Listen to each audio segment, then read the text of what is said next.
Punjabi radio USA ਸੁਣ ਰਹੇ ਸਾਰੇ ਹੀ ਮਾਣਯੋਗ ਅਤੇ ਸਤਿਕਾਰ ਸਰੋਤਿਆਂ ਨੂੰ ਪਿਆਰ ਸਤਿਕਾਰ ਸਹਿ ਨਿੱਘੀ ਜਿਹੀ ਸਤਿ ਸ੍ਰੀ ਅਕਾਲ। ਸਭ ਨੂੰ ਜੀ ਆਇਆਂ ਨੂੰ ਆਖਦੇ ਹਾਂ। ਸੋ ਤੇ ਪ੍ਰੋਗਰਾਮ ਦੇ ਵਿੱਚ ਆਪ ਸਭ ਦਾ ਨਿੱਘਾ ਸਵਾਗਤ ਹੈ। Program update America trucking Thursday ਲੈ ਕੇ ਹਾਜ਼ਰ ਹੋ ਚੁੱਕੇ ਹਾਂ। ਹਰ ਵੀਰਵਾਰ ਨੂੰ ਆਪਾਂ ਟਰੱਕਿੰਗ ਦੇ ਬਾਰੇ ਜਿਹੜੀ ਉਹ ਗੱਲਬਾਤ ਕਰਦੇ ਹਾਂ। ਕੀ ਕੁਛ ਟਰੱਕਿੰਗ ਦੀ ਦੁਨੀਆ ਦੇ ਵਿੱਚ ਚੱਲ ਰਿਹਾ ਹੈ, ਕੀ ਨਵੇਂ ਚੇਂਜਿਸ ਆ ਰਹੇ ਆ, ਕੀ ਜਿਹੜਾ ਆ ਕਿਹੜੀਆਂ ਚੀਜ਼ਾਂ ਦਾ ਖਾਸ ਧਿਆਨ ਰੱਖਣਾ ਚਾਹੀਦਾ ਆ, ਕਿਹਨੂੰ ਜੁਰਮਾਨੇ ਹੋਏ, ਕੀ ਬੰਦ ਹੋਇਆ, ਕੀ ਕੁਛ ਚੱਲ ਰਿਹਾ। ਸੋ ਉਸ ਦੇ ਬਾਰੇ ਜਿਹੜੀਆਂ ਜਾਣਕਾਰੀਆਂ ਇਸ ਪ੍ਰੋਗਰਾਮ ਦੇ ਵਿੱਚ ਲੈ ਕੇ ਹਾਜ਼ਰ ਹੁੰਦੇ ਆ ਅਤੇ ਤੁਹਾਡੇ ਵੀ ਸਵਾਲਾਂ ਦੇ ਜਿਹੜੇ ਜਵਾਬ ਆ ਉਹ ਦਿੱਤੇ ਜਾਂਦੇ ਨੇ ਟਰੱਕਿੰਗ ਦੇ ਨਾਲ ਸੰਬੰਧਿਤ। ਅਤੇ ਟਰੱਕਿੰਗ ਬਾਰੇ ਗੱਲਬਾਤ ਕਰਨ ਦੇ ਲਈ ਮੇਰੇ ਨਾਲ ਜੁੜ ਚੁੱਕੇ ਨੇ ਰਮਨ ਸਿੰਘ ਢਿੱਲੋਂ ਜੀ। ਜੀ ਆਇਆਂ ਨੂੰ ਸਵਾਗਤ ਹੈ। ਸਤਿ ਸ੍ਰੀ ਅਕਾਲ ਰਮਨ ਜੀ।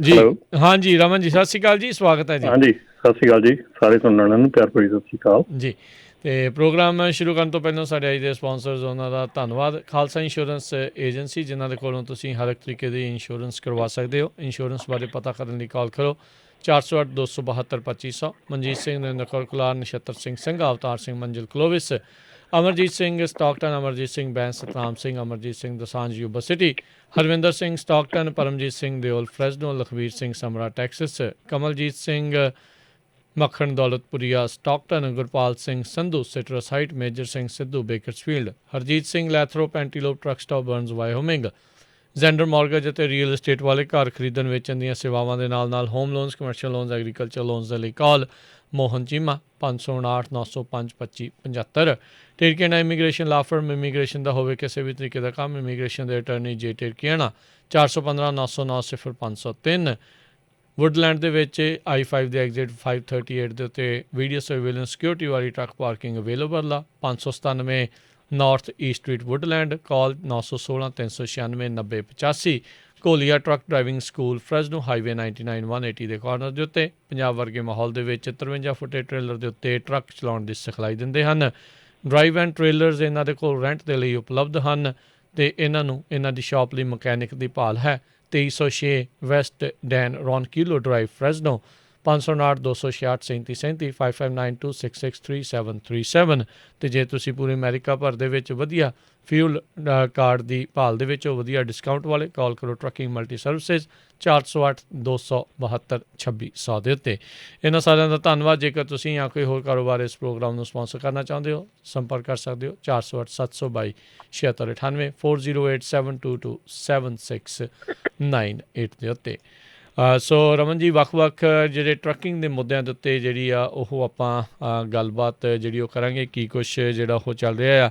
ਅੱਜ AB5 ਦਾ ਮਸਲਾ ਵੀ ਹੋਊਗਾ, ਉਸ ਦੇ ਉੱਤੇ ਵੀ ਕੀ ਕੁਛ ਅਪਡੇਟ ਆ ਉਹਦੇ ਬਾਰੇ ਵੀ ਆਪਾਂ ਜਾਣਕਾਰੀ ਸਾਂਝੀ ਕਰਾਂਗੇ। ਅਤੇ ਨਾਲ ਦੇ ਨਾਲ ਕੰਪਲਾਇੰਸ ਨੂੰ ਲੈ ਕੇ ਅਤੇ ਇੱਕ ਜਿਹੜਾ ਵੱਡਾ ਮਸਲਾ ਜਿਹੜਾ ਉਹ ਬਣਦਾ ਜਾ ਰਿਹਾ ਵੀ ਲੋਕਾਂ ਦੇ ਕਹੇ, ਇੱਕ ਦੂਜੇ ਦੇ ਕਹੇ ਬਗੈਰ ਭਵਿੱਖ ਦੇ ਬਾਰੇ ਸੋਚੇ ਗਲਤ ਫੈਸਲੇ ਜਿਹੜੇ ਉਹ ਲੈ ਰਹੇ ਆ, ਅਤੇ ਜਿਹੜਾ ਬਾਅਦ ਦੇ ਵਿੱਚ ਉਹਨਾਂ ਦੇ ਲਈ ਬਹੁਤ ਜ਼ਿਆਦਾ ਹਾਨੀਕਾਰਕ, ਉਹਨਾਂ ਦੇ ਪਰਿਵਾਰ ਦੇ ਲਈ ਜਿਹੜਾ ਹਾਨੀਕਾਰਕ ਸਾਬਤ ਜਿਹੜਾ ਹੋ ਸਕਦਾ। ਉਸ ਸਾਰੇ ਮਸਲਿਆਂ ਦੇ ਉੱਤੇ ਜਿਹੜੀ ਉਹ ਅੱਜ ਆਪਾਂ ਗੱਲਬਾਤ ਕਰਾਂਗੇ। ਅਤੇ ਰਮਨ ਜੀ, ਸ਼ੁਰੂਆਤ ਕਰਦੇ ਜਾਈਏ ਜੇ ਰੇਟਸ ਦੇ ਉੱਤੋਂ, ਕਿੱਦਾਂ ਦੇ ਰੇਟਸ ਜਿਹੜੇ ਰਹੇ ਜੀ ਪਿਛਲੇ ਵੀਕ 'ਚ? ਬਿਲਕੁਲ ਰਾਜਕਰਨ, ਜਿਹੜੇ ਲਾਸਟ ਵੀਕ ਹੈਗੇ ਆ ਥੋੜਾ ਜਿਹੜੇ ਰੇਟਸ ਹੈਗੇ ਆ ਉਹ ਸੌਫਟ ਹੋਏ ਆ ਥੋੜੇ ਜਿਹੇ। ਮਾਰਕੀਟ ਨੂੰ ਥੋੜਾ ਜਿਹਾ ਜਿੱਦਾਂ ਕਹਿ ਲਓ ਵੀ ਠੱਲ ਪਈ ਹੈਗੀ ਆ, ਤੇ ਜਿਹੜੇ ਰੇਟਸ ਹੈਗੇ ਉਹ ਸੌਫਨ ਆ। ਤੇ ਦੂਸਰੇ ਪਾਸੇ ਜਿਹੜਾ ਡੀਜ਼ਲ ਦਾ ਫਿਊਲ ਜਿਹੜਾ ਰੇਟ ਹੈਗਾ ਉਹ ਬਹੁਤ ਜ਼ਿਆਦਾ ਹਾਈ ਚਲਾ ਗਿਆ ਹੈਗਾ, ਆਲਮੋਸਟ $4.5 ਦੇ ਗੈਲਨ ਦੇ ਲਾਗੇ ਹੈਗਾ। ਸੋ ਦੋਨੋਂ ਸਾਈਡ ਤੋਂ ਜਿਹੜੀ ਇਸ ਵੇਲੇ ਹੈਗੀ ਆ ਉਹ ਬੇਸਿਕਲੀ ਜੇ ਕਹਿ ਲਈਏ ਮਾਰਕੀਟ ਥੋੜ੍ਹੀ ਸੌਫਨ ਹੋ ਰਹੀ ਆ, ਅਤੇ ਜਿਹੜਾ ਡੀਜ਼ਲ ਦਾ ਰੇਟ ਹੈਗਾ ਉਹ ਦਿਨ ਪਰ ਦਿਨ ਵੱਧਦਾ ਜਾ ਰਿਹਾ। ਪਿਛਲੇ 2 ਵੀਕਾਂ ਦੇ ਵਿੱਚ ਥੋੜ੍ਹੀ ਜਿਹੀ ਸਟਾਪ ਹੋਇਆ ਡੀਜ਼ਲ ਦੇ ਆਪਣਾ ਰੇਟਸ ਵਧਣ 'ਤੇ, ਪਰ ਕੰਸਿਸਟੈਂਟ ਬੇਸਿਸ ਦੇ ਉੱਤੇ ਲਾਸਟ 2-3 ਮਹੀਨਿਆਂ ਦੇ ਵਿੱਚ ਜਿਹੜੇ ਰੇਟ ਹੈਗੇ ਉਹ ਕਾਫੀ ਵਧੇ ਹੈਗੇ ਜੀ।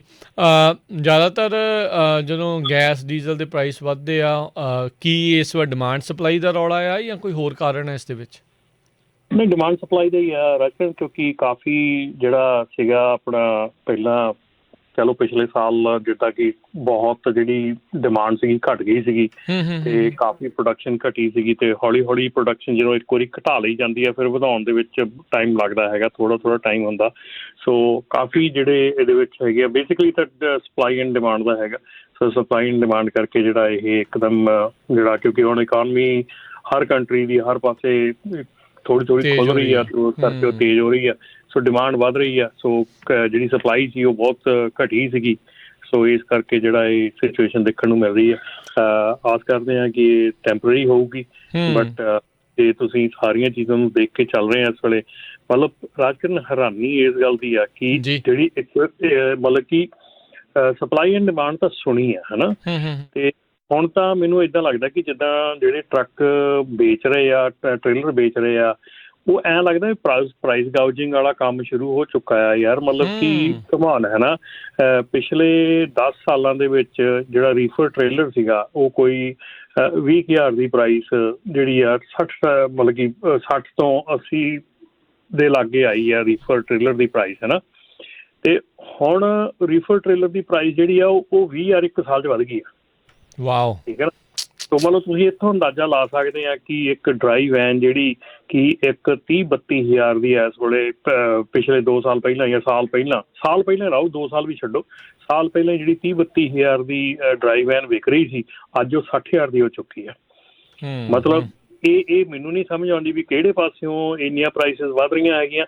ਔਰ ਬੇਵਕੂਫੀ ਇਹ ਕਹਿ ਰਹੇ ਆ ਕਿ ਜਿਹੜੇ ਲੋਕੀ ਇਸ ਵੇਲੇ ਧੜਾ ਧੜ ਉਹ ਚੀਜ਼ਾਂ ਖਰੀਦੀ ਜਾ ਰਹੇ ਆ। ਮਤਲਬ ਇਹ ਮਤਲਬ ਹੈਰਾਨੀ ਹੁੰਦੀ ਦੇਖ ਕੇ ਕਿ ਕਿੱਦਾਂ ਤੁਸੀਂ ਇਸ ਚੀਜ਼ ਨੂੰ ਕੋਪ ਕਰ ਲਓਗੇ, ਕਿੱਦਾਂ ਤੁਸੀਂ ਇਸ ਚੀਜ਼ ਨੂੰ ਰਿਕਵਰ ਕਰ ਲਓਗੇ, ਪ੍ਰਾਈਸ ਕਿੱਦਾਂ ਮਤਲਬ ਇੰਨੀ ਜਿਹੜੀ ਪ੍ਰਾਈਸ ਪੇ ਕੀਤੀ ਕਿੱਦਾਂ ਰਿਕਵਰ ਕਰ ਲਓਗੇ। ਆਈ ਮੀਨ ਨੰਬਰਸ ਵੀ ਜੇ ਤੁਸੀਂ ਪੁੱਟ ਟੂਗੈਦਰ ਕਰਦੇ ਆ ਨਾ, ਜੇ ਤੁਸੀਂ ਪੇਪਰ 'ਤੇ ਨੰਬਰ ਵੀ ਲਿਖਦੇ ਆ, ਤੇ ਇਹ ਕਿਸੇ ਹਾਲ ਦੇ ਵਿੱਚ ਅੱਜ ਦੇ ਜਿਹੜੇ ਰੇਟ ਹੈਗੇ ਆ ਡੈਫੀਨੇਟਲੀ 100% ਅੱਜ ਦੇ ਰੇਟ 5 ਸਾਲ ਤਾਂ ਨਹੀਂ ਰਹਿਣੇ ਇੱਦਾਂ। ਮਤਲਬ ਇਹਦਾ 5 ਮਹੀਨੇ ਦਾ ਨਹੀਂ ਪਤਾ ਹੈਗਾ, ਮਤਲਬ 5 ਸਾਲ ਤਾਂ ਬਹੁਤ ਦੂਰ ਦੀ ਗੱਲ ਹੈ। ਪੇਮੈਂਟ ਤਾਂ 5 ਸਾਲ ਦੀਆਂ ਬਣ ਲਈਆਂ, 4 ਸਾਲ ਦੀਆਂ ਬਣ ਲਈਆਂ ਨਾ। ਹੁਣ 4 ਸਾਲ ਤਾਂ ਇਹ ਕੰਮ ਨਹੀਂ ਨਾ ਰਹਿਣਾ ਹੈਗਾ। ਪਰ ਜਿਹੜੀ ਪ੍ਰਾਈਸ ਅੱਜ ਤੁਸੀਂ ਪੇ ਕਰ ਰਹੇ ਆ ਜਿਹੜੇ ਇਕੁਇਪਮੈਂਟ ਦੀ, ਉਹ ਪ੍ਰਾਈਸ ਨੇ ਮਤਲਬ ਤੁਹਾਨੂੰ ਲੈ ਕੇ ਬਹਿ ਜਾਣਾ ਹੈ। ਜਿਹੜਾ ਟਰੱਕ ਹੈਗਾ, ਜੇ ਤੁਸੀਂ ਟੀਮ ਦੇ ਉੱਤੇ ਟਰੱਕ ਰਨ ਕਰਦੇ ਆ 3 ਸਾਲਾਂ ਦੇ ਵਿੱਚ ਜਾਂ 2 ਸਾਲਾਂ ਦੇ ਵਿੱਚ, 3 ਸਾਲਾਂ ਦੇ ਵਿੱਚ ਟਰੱਕ ਜਿਹੜਾ 7 ਤੋਂ 8 ਲੱਖ ਮੀਲ ਪਾ ਦਿੰਦਾ ਆ। ਠੀਕ ਆ, ਉਸ ਤੋਂ ਬਾਅਦ ਜਿਹੜੇ ਅਗਲੇ 2 ਸਾਲ ਆ ਪੇਮੈਂਟ ਦੇ ਰਹਿੰਦੇ ਉਹ ਕਿੱਥੋਂ ਦੇਣੇ ਆ। ਸੋ ਆਈ ਡੋਂਟ ਨੋ, ਮਤਲਬ ਕਿ ਮਤਲਬ ਕਿਤੇ ਵੀ ਤੁਸੀਂ ਨੰਬਰ ਲਿਖ ਕੇ ਆਪਣਾ ਇਹਨੂੰ ਵਰਕਆਊਟ ਕਰ ਲਓ, ਇਹ ਵਰਕਆਊਟ ਕਰ ਹੀ ਨਹੀਂ ਰਿਹਾ ਹੈਗਾ। ਜੋ ਰੈਗੂਲਰ ਰੇਟ ਹੈਗੇ ਉਹਨਾਂ ਦੇ ਹਿਸਾਬ ਨਾਲ ਕਿਤੇ ਵਰਕਆਊਟ ਨਹੀਂ ਕਰਦਾ ਜੀ। ਬਿਲਕੁਲ।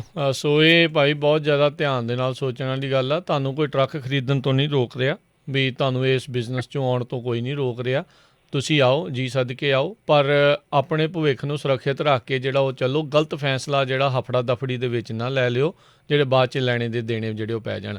ਸੋ ਤੇਲ ਦੀਆਂ ਕੀਮਤਾਂ ਦੇ ਉੱਤੇ ਇੱਕ ਜਿਹੜੀ ਚੀਜ਼ ਮੈਂ ਪੜ੍ਹ ਰਿਹਾ ਸੀਗਾ ਵੀ ਜਿਹੜੇ, ਕਿਉਂਕਿ ਜਦੋਂ ਡਿਮਾਂਡ ਘੱਟ ਸੀਗੀ, ਸੋ ਉਹਨਾਂ ਨੇ ਕੱਚਾ ਤੇਲ ਕੱਢਣਾ ਜਿਹੜਾ ਉਹ ਘਟਾ ਦਿੱਤਾ, ਜਿਸ ਕਰਕੇ ਜਿਹੜਾ ਰੱਖਿਆ ਹੁੰਦਾ, ਜਿਸ ਨੂੰ ਸਟਾਕ ਪਾਈਲਸ ਆਖਿਆ ਜਾਂਦਾ ਆ ਕੱਚੇ ਤੇਲ ਦਾ, ਉਹ ਵੀ ਬਹੁਤ ਜ਼ਿਆਦਾ ਜਿਹੜਾ ਉਹ ਘਟਿਆ, ਜਿਸ ਕਰਕੇ ਡਿਮਾਂਡ ਜਿਹੜੀ ਵਧੀ ਆ ਅਚਾਨਕ। ਅਤੇ ਹੁਣ ਕੱਚੇ ਤੇਲ ਨੂੰ ਰਿਫਾਈਨ ਕਰਕੇ ਡੀਜ਼ਲ ਅਤੇ ਗੈਸ ਜਿਹੜੀ ਉਹ ਬਣਾਉਣੀ, ਉਸ ਨੂੰ ਸਮਾਂ ਲੱਗ ਰਿਹਾ ਆ, ਅਤੇ ਉਹਦੇ ਕਰਕੇ ਜਿਹੜੀਆਂ ਤੇਲ ਦੀਆਂ ਕੀਮਤਾਂ ਜਿਹੜੀਆਂ ਉਹ ਵਧੀਆਂ ਹੋਈਆਂ। 4,47,000 ਬੈਰਲ ਜਿਹੜੇ ਆ ਉਹ ਜਿਹੜੇ ਉਹ ਘਟ ਗਏ ਆ ਇਨਵੈਂਟੋਰੀਜ਼ ਦੇ ਵਿੱਚ। ਸੋ ਉਹਦੇ ਕਰਕੇ ਜਿਹੜੀਆਂ ਲਗਾਤਾਰ ਤੇਲ ਦੀਆਂ ਕੀਮਤਾਂ ਦੇ ਵਿੱਚ ਵਾਧਾ ਜਿਹੜਾ ਆ ਉਹ ਆ ਰਿਹਾ ਹੈਗਾ। ਸੋ ਇਹ ਨਹੀਂ ਹੈਗਾ ਵੀ ਕਿਤੇ ਜੰਗ ਲੱਗੀ ਆ ਅਤੇ ਕਿਤੇ ਅੱਗ ਲੱਗੀ ਆ ਅਤੇ ਤਾਂ ਇਹਦੇ ਕਰਕੇ ਜਿਹੜਾ ਉਹ ਰਿਫਾਈਨਰੀ ਜਿਹੜੀਆਂ ਚੱਲ ਨਹੀਂ ਰਹੀਆਂ ਉਹ ਇਹ ਆ। ਬਸ ਇਹ ਆ ਵੀ ਸਟਾਕ ਪਾਈਲ ਹੀ ਬਹੁਤ ਜ਼ਿਆਦਾ ਜਿਹੜਾ ਰਾਈਟ ਨਾਓ ਘੱਟ ਹੈਗਾ। ਸੋ ਲੈਟਸ ਸੀ ਆਉਣ ਵਾਲੇ ਸਮੇਂ ਦੇ ਵਿੱਚ ਇਹ ਕੀ ਹੁੰਦਾ। ਅਤੇ ਬਾਕੀ ਜਿਹੜੀ ਤੁਸੀਂ ਦੂਸਰੀ ਰਮਨ ਜੀ ਇਹ ਗੱਲ ਕੀਤੀ ਆ ਬੈਲ ਮੁਝੇ ਮਾਰ ਵਾਲੀ ਗੱਲ ਆ, ਜਾਂ ਆਪਣੇ ਪੈਰ 'ਤੇ ਕੁਹਾੜਾ ਜਾਂ ਕੁਹਾੜੇ 'ਤੇ ਆਪ ਛਾਲ ਮਾਰਨ ਵਾਲੀਆਂ ਗੱਲਾਂ ਜਿਹੜੀਆਂ ਇਸ ਟਾਈਮ ਚੱਲ ਰਹੀਆਂ ਨੇ, ਅਤੇ ਇਹ ਸਥਿਤੀ ਕੋਈ ਬਹੁਤਾ ਲੰਮਾ ਸਮਾਂ ਨਹੀਂ ਜਿਹੜੀ ਉਹ ਟਿਕ ਸਕਦੀ। ਰਮਨ ਜੀ ਅਫਸੋਸ ਦੇ ਨਾਲ ਕਹਿਣਾ ਪੈ ਰਿਹਾ ਹੈ, ਇਹ ਇੱਦਾਂ ਲੱਗ ਰਿਹਾ ਵੀ ਇੱਦਾਂ ਦੇ ਬੱਦਲ ਜਿਹੜੇ ਮੰਡਰਾ ਰਹੇ ਨੇ, ਵੀ ਜਿੱਦਾਂ ਆਪਾਂ ਦੇਖਦੇ ਹਾਂ ਨਾ ਪੰਜਾਬ ਦੇ ਵਿੱਚ ਵੀ ਕਰਜ਼ਾ ਜ਼ਿਆਦਾ ਹੋ ਗਿਆ ਜਾਂ ਜੋ ਵੀ ਕਾਰਨਾਂ ਦੇ ਕਰਕੇ ਬਾਅਦ ਦੇ ਵਿੱਚ ਕੀਮਤਾਂ ਨਹੀਂ ਮਿਲਦੀਆਂ ਫਸਲਾਂ ਦੀਆਂ, ਅਤੇ ਫਿਰ ਅਖੀਰ ਦੇ ਵਿੱਚ ਫਾਹਾ ਲੈ ਕੇ ਜਿਹੜੇ ਉਹ ਰੁਖਸਤ ਹੋ ਜਾਂਦੇ ਆ। ਇੱਦਾਂ ਦਾ ਜਿਹੜਾ ਡਰ ਆ ਉਹ ਸਤਾ ਰਿਹਾ ਹੈਗਾ ਲੋਕਾਂ ਨੂੰ ਵੀ ਇੰਨੀਆਂ ਮਹਿੰਗੀਆਂ ਚੀਜ਼ਾਂ ਜਿਹੜੀਆਂ ਉਹ ਆਪਾਂ ਲੈ ਲਈਆਂ ਆ, ਜੇ ਉਹ ਅਫੋਰਡ ਨਾ ਹੋ ਸਕੀਆਂ ਤੇ ਬਾਅਦ ਦੇ ਵਿੱਚ ਇੱਧਰ ਨੂੰ ਨਾ ਕਿਤੇ ਤੁਰ ਪੈਣ ਸਾਰੇ ਜਾਣੇ। ਬਿਲਕੁਲ ਰਾਜਕਿਰਨ, ਇੱਕ ਤਾਂ ਦੇਖੋ, ਇੱਕ ਤਾਂ ਕੀਮਤਾਂ ਦਾ ਜਿਹੜਾ ਹੈਗਾ ਕਿ ਉਹ ਇੱਕ ਬਹੁਤ ਅਨਫੋਰਚੂਨੇਟ ਹੋ ਰਹੀ ਹੈ ਕਿ ਖਾਸ ਕਰਕੇ ਸਾਡੀ ਕਮਿਊਨਿਟੀ ਦੇ ਵਿੱਚ ਬਿਲਕੁਲ ਹੀ ਤੂਫਾਨ ਉੱਠਿਆ ਪਿਆ ਇਸ ਵੇਲੇ। ਜਿਹੜੀ ਕੀਮਤਾਂ ਤੇ ਇੱਕ ਮੰਨ ਲਿਆ ਕਿ ਕੀਮਤਾਂ ਦੇ ਉੱਤੇ ਕੰਮ ਚੱਲ ਰਿਹਾ ਹੈਗਾ, ਠੀਕ ਹੈ ਨਾ, ਤੇ ਦੂਜੇ ਬੰਨੇ ਜਿਹੜਾ ਹੈਗਾ ਤੁਸੀਂ ਇਹ ਦੇਖੋ ਕਿ ਜਿਹੜੇ ਡਰਾਈਵਰਸ ਹੈਗੇ ਆ ਉਹਨਾਂ ਨੂੰ ਲਾਲਚ ਦੇ ਕੇ, ਡਰਾਈਵਰ ਵੀ, ਮੈਂ ਕਹਿੰਦਾ ਡਰਾਈਵਰ ਇਹਦੇ ਚੋਂ ਅੱਡ ਨਹੀਂ ਹੈਗੇ, ਡਰਾਈਵਰ ਵੀ ਵਿੱਚ ਇਹਦੇ ਹੈਗੇ ਆ, ਉਹਨਾਂ ਨੂੰ ਲਾਲਚ ਦੇ ਕੇ ਵੱਧ ਮੀਲਾਂ ਦਾ, ਕਿਉਂਕਿ ਹੁਣ ਇਹ ਜਿਹੜੀ ਪ੍ਰਾਈਸਾਂ ਆ ਇਹਨੂੰ ਪੂਰੀਆਂ ਕਰਨੀਆਂ ਪੈਣੀਆਂ, ਉਹਦੇ ਲਈ ਟਰੱਕ ਨੂੰ ਭਜਾਉਣਾ ਪੈਣਾ, ਟਰੱਕ ਨੂੰ ਫਿਰ ਇਲੀਗਲ ਚਲਾਉਣਾ। ਹੁਣ ਜਿਹੜੇ ਡਰਾਈਵਰ ਆ, ਮੈਜੋਰਟੀ ਜਿਹੜੇ ਇਸ ਵੇਲੇ ਜਿਹੜੇ ਨਵੇਂ ਡਰਾਈਵਰ ਆ, ਉਹਨਾਂ ਨੂੰ ਇਹ ਪਤਾ ਹੋਣਾ ਚਾਹੀਦਾ ਕਿ ਤੁਸੀਂ ਕਿਸੇ ਦੇ ਕਹੇ ਤੇ ਟਰੱਕ ਜੇ ਭਜਾਉਂਦੇ ਆ, ਕਿਸੇ ਦੇ ਕਹੇ ਤੇ ਤੁਸੀਂ ਇੱਕ ਮੀਲ ਜ਼ਿਆਦਾ ਪਾਉਂਦੇ ਆ, ELD 'ਚ ਹੇਰਾਫੇਰੀ ਕਰਦੇ ਆ, ਇਹ ਫੈਡਰਲ ਕ੍ਰਾਈਮ ਹੈਗਾ।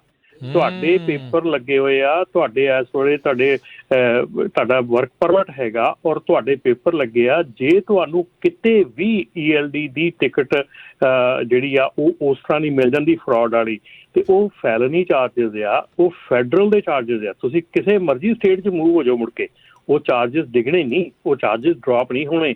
ਮਤਲਬ ਕਹਿਣ ਦਾ, ਤੁਸੀਂ ਇੱਕ ਦਿਨ ਵੀ ਇਲੀਗਲ ਚੀਜ਼ ਦੇ ਵਿੱਚ ਫੜੇ ਗਏ, ਤੁਹਾਡੇ ਤੇ ਫੈਡਰਲ ਫੈਲਨੀ ਪੈ ਗਈ, ਤੁਹਾਡਾ ਪੇਪਰ ਵਰਕ ਇਸ ਕੰਟਰੀ ਦੇ ਵਿੱਚ ਦੁਬਾਰਾ ਨਹੀਂ ਵੜਨਾ, guarantee, no matter what you do.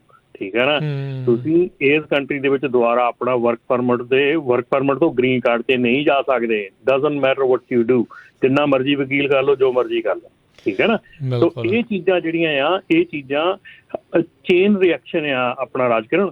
ਪ੍ਰਾਈਸਾਂ ਵੱਧ ਪੇ ਕਰਨੀਆਂ, ਮੁੜ ਕੇ ਕਰਜ਼ੇ ਵੱਧ ਜਾਣੇ, ਮੁੜ ਕੇ ਟਰੱਕ ਭਜਾ ਕੇ ਪੈਸੇ ਪੂਰੇ ਕਰਨ ਦੀ ਟਰਾਈ ਕਰਨੀ, ਇਲੀਗਲ ਕੰਮ ਕਰਨਾ। ਹਰ ਚੀਜ਼ ਜਿਹੜੀ ਆ, ਹਰ ਐਕਸ਼ਨ ਜਿਹੜਾ ਆ, ਉਹ ਕਿਸੇ ਨਾ ਕਿਸੇ ਰਿਐਕਸ਼ਨ ਨੂੰ ਜਨਮ ਦਿੰਦਾ ਆ, ਔਰ ਗਲਤ ਐਕਸ਼ਨ ਹੈਗਾ, ਉਹ ਗਲਤ ਰਿਐਕਸ਼ਨ ਨੂੰ ਹੀ ਜਨਮ ਦੇਣਾ, ਉਹਨੇ ਗਲਤ ਨੇ ਸਹੀ ਨੂੰ ਨਹੀਂ ਜਨਮ ਦੇਣਾ ਕਦੀ ਵੀ। ਜੀ ਜੀ, ਬਿਲਕੁਲ। ਸੋ ਇਹ ਦੇਖੋ, ਕਿਸੇ ਦੇ ਕਹੇ ਜਦੋਂ ਤੁਸੀਂ ਗਲਤ ਚੱਲਦੇ ਆ, ਕੀ ਤੁਹਾਡੇ ਭਵਿੱਖ ਦੇ ਵਿੱਚ ਤੁਹਾਡੀ ਤੇ ਤੁਹਾਡੇ ਪਰਿਵਾਰ ਦੀ ਉਹ ਜ਼ਿੰਮੇਵਾਰੀ ਲੈ ਰਿਹਾ ਵੀ ਜੇ ਤੂੰ ਗਲਤ ਕਰਦਾ ਫੜਿਆ ਗਿਆ ਤੇ ਭਾਈ ਪਿੱਛੋਂ ਅਸੀਂ ਤੈਨੂੰ ਜਿਹੜਾ ਜੀ ਉਹ ਸਾਂਭਾਂਗੇ? ਕਿਸੇ ਨੇ ਨਹੀਂ ਕਰਨਾ। ਬਾਅਦ ਦੇ ਵਿੱਚ ਗੋਫੰਡਮੀ ਚੱਲਦੇ ਆ, ਆਪਾਂ ਨੂੰ ਸਭ ਨੂੰ ਪਤਾ ਵੀ ਕੀ ਜਿਹੜਾ ਆ ਉਹ ਚੀਜ਼ਾਂ ਜਿਹੜੀਆਂ ਵਾਪਰਦੀਆਂ ਆ। ਸੋ ਇੱਕ ਤਾਂ ਤੁਸੀਂ ਆਪਣੀ ਜਾਨ ਖਤਰੇ 'ਚ ਪਾ ਰਹੇ ਆ, ਅਨਿੰਦਰੇ ਜਿਹੜੇ ਉਹ ਤੁਸੀਂ ਜਦੋਂ ਚਲਾਉਂਗੇ, ਐਕਸੀਡੈਂਟ ਦਾ ਖਤਰਾ ਜਿਹੜਾ ਉਹ ਬਣਦਾ ਆ। ਜੇ ਉਹ ਚੀਜ਼ ਨੂੰ ਪੂਰਾ ਕਰਨ ਦੇ ਲਈ ਕੋਈ ਨਸ਼ੇ ਦਾ ਸੇਵਨ ਕਰੋਗੇ ਤੇ ਫਿਰ ਤੁਸੀਂ ਬਾਕੀਆਂ ਨੂੰ ਤੇ ਆਪਣੇ ਆਪ ਨੂੰ, ਸਾਰਿਆਂ ਨੂੰ ਜਿਹੜਾ ਜਿਹੜੇ ਵੀ ਰੋਡ 'ਤੇ ਆ ਉਹਨਾਂ ਦੀ ਜਾਨ ਦੇ ਖਤਰੇ ਜਿਹੜੇ ਆ ਉਹ ਬਣੋਗੇ।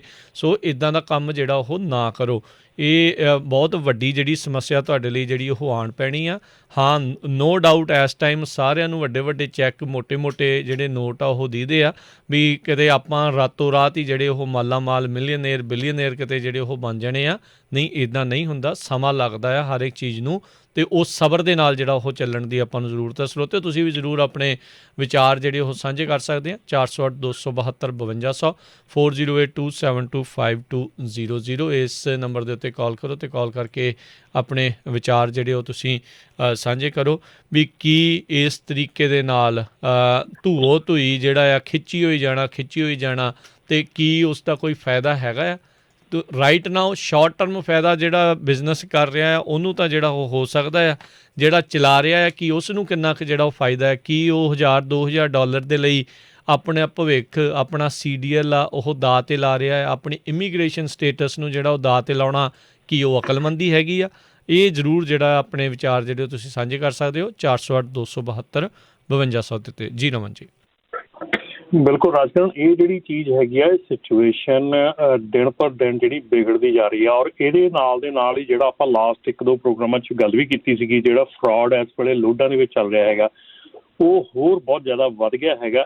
ਸੋ ਜੇ ਤੁਹਾਨੂੰ ਕੋਈ ਲੋਡਾਂ ਦੀ ਪ੍ਰਾਈਸ ਐਕਸਟਰਾਆਰਡਨਰੀਲੀ ਹਾਈ ਦੇ ਰਿਹਾ ਹੈਗਾ, ਜੇ ਤੁਹਾਨੂੰ ਲੋਡਾਂ ਦੀ ਕੋਈ ਚੀਜ਼ ਜਿਹੜੀ ਆ ਪ੍ਰਾਈਸ ਬਿਲਕੁਲ ਹਾਈ ਦਿੰਦਾ, ਔਰ ਜਿਹੜੀ ਕੰਪਨੀ ਦੀ ਤੁਹਾਨੂੰ ਲੋਡ ਕਨਫਰਮੇਸ਼ਨ ਆਉਂਦੀ ਆ, ਉਸ ਕੰਪਨੀ ਦਾ 800 ਨੰਬਰ ਆਪਣੇ ਉਹ ਤੋਂ ਲਓ, ਗੂਗਲ ਕਰਕੇ, ਉੱਤੇ ਕਾਲ ਕਰਕੇ ਦੇਖੋ ਕਿ ਉਹ ਲੋਡ ਉਸ ਕੰਪਨੀ ਦਾ ਹੈਗਾ ਵੀ ਆ ਕਿ ਨਹੀਂ। ਇਹ ਬਹੁਤ ਵੱਡਾ ਫਰਾਡ ਇਸ ਵੇਲੇ ਚੱਲ ਰਿਹਾ, ਔਰ ਲੋਕੀ 10-10, 15-15 ਹਜ਼ਾਰ ਹਰ ਇੱਕ ਕੰਪਨੀ ਜਿਹੜੀ ਆ, ਕੋਈ ਨਾ ਕੋਈ ਕੰਪਨੀ ਕਾਬੂ ਆ ਰਹੀ ਹੈ। Every day thousands and thousands the fraud ਹੋ ਰਿਹਾ ਇਹ ਵਾਲੇ। ਸੋ ਪਲੀਜ਼ ਜਿਹੜਾ ਇਹ ਕੰਮ ਹੈਗਾ, ਫਿਰ ਅਗੇਨ ਸਾਰੀ ਚੀਜ਼ ਰਾਜਕਰਨ ਜੁੜ ਜਾਂਦੀ ਉੱਥੇ ਹੀ ਆਣ ਕੇ ਕਿ ਪੇਮੈਂਟਸ ਹਾਈ ਆ, try to get more money, ਹਰ ਪਾਸਿਓਂ ਜ਼ਿਆਦਾ ਪੈਸਾ ਕਰਦੇ ਫਿਰ ਆਪਾਂ ਇਸ ਜਿਹੜਾ ਭਵਰ ਆ ਉਹਦੇ 'ਚ ਫਸ ਜਾਂਦੇ ਆ, ਕਿਉਂਕਿ ਆਪਾਂ ਨੂੰ ਪਤਾ ਨਹੀਂ ਲੱਗਦਾ। ਠੀਕ ਹੈ ਨਾ। ਜੀ ਬਿਲਕੁਲ, ਇਹ ਵਾਮ ਰੋਲੇ 'ਚ ਐਸੇ ਫਸਦੇ ਆ ਵੀ ਫਿਰ ਘੁੰਮਣ ਘੇਰੀਆਂ ਦੇ ਵਿੱਚ ਹੀ ਬੰਦਾ ਰਹਿ ਜਾਂਦਾ ਆ, ਅਤੇ ਫਿਰ ਟੂ ਲੇਟ ਜਿਹੜਾ ਉਹ ਹੋ ਜਾਂਦਾ ਹੈ, ਅਤੇ ਫਿਰ ਕੁਛ ਨਾ ਕੁਛ ਅਣਸੁਖਾਵੀ ਘਟਨਾ ਜਿਹੜੀ ਉਹ ਫਿਰ ਵਾਪਰ ਜਾਂਦੀ ਹੈ। ਸਰੋਤਿਓ, ਜ਼ਰੂਰ ਆਪਣੇ ਵਿਚਾਰ ਸਾਂਝੇ ਕਰ ਸਕਦੇ ਹੋ 408-272-5200 4082725200। ਅਮਰਜੀਤ ਬੈਂਸ, ਸਤਿ ਸ਼੍ਰੀ ਅਕਾਲ ਜੀ। ਸਤਿ ਸ਼੍ਰੀ ਅਕਾਲ ਦੋਵਾਂ ਭਰਾਵਾਂ ਨੂੰ ਜੀ। ਸਤਿ ਸ਼੍ਰੀ ਅਕਾਲ ਜੀ। ਸਤਿ ਸ਼੍ਰੀ ਅਕਾਲ ਜੀ। ਹਾਂਜੀ, ਤੁਸੀਂ ਬਹੁਤ ਵਧੀਆ ਇਨਫੋਰਮੇਸ਼ਨ ਦੇ ਰਹੇ ਹੋ। ਪਿਛਲੇ 2-3 ਹਫ਼ਤੇ ਤੁਸੀਂ ਦੱਸਿਆ ਵੀ ਕਿੱਦਾਂ ਟਰੱਕ ਟਰੇਲੇ ਬਹੁਤ ਮਹਿੰਗੇ ਹੋ ਗਏ ਇਸ ਟਾਈਮ, ਲੋਕ ਲੈ ਵੀ ਰਹੇ ਹੈ।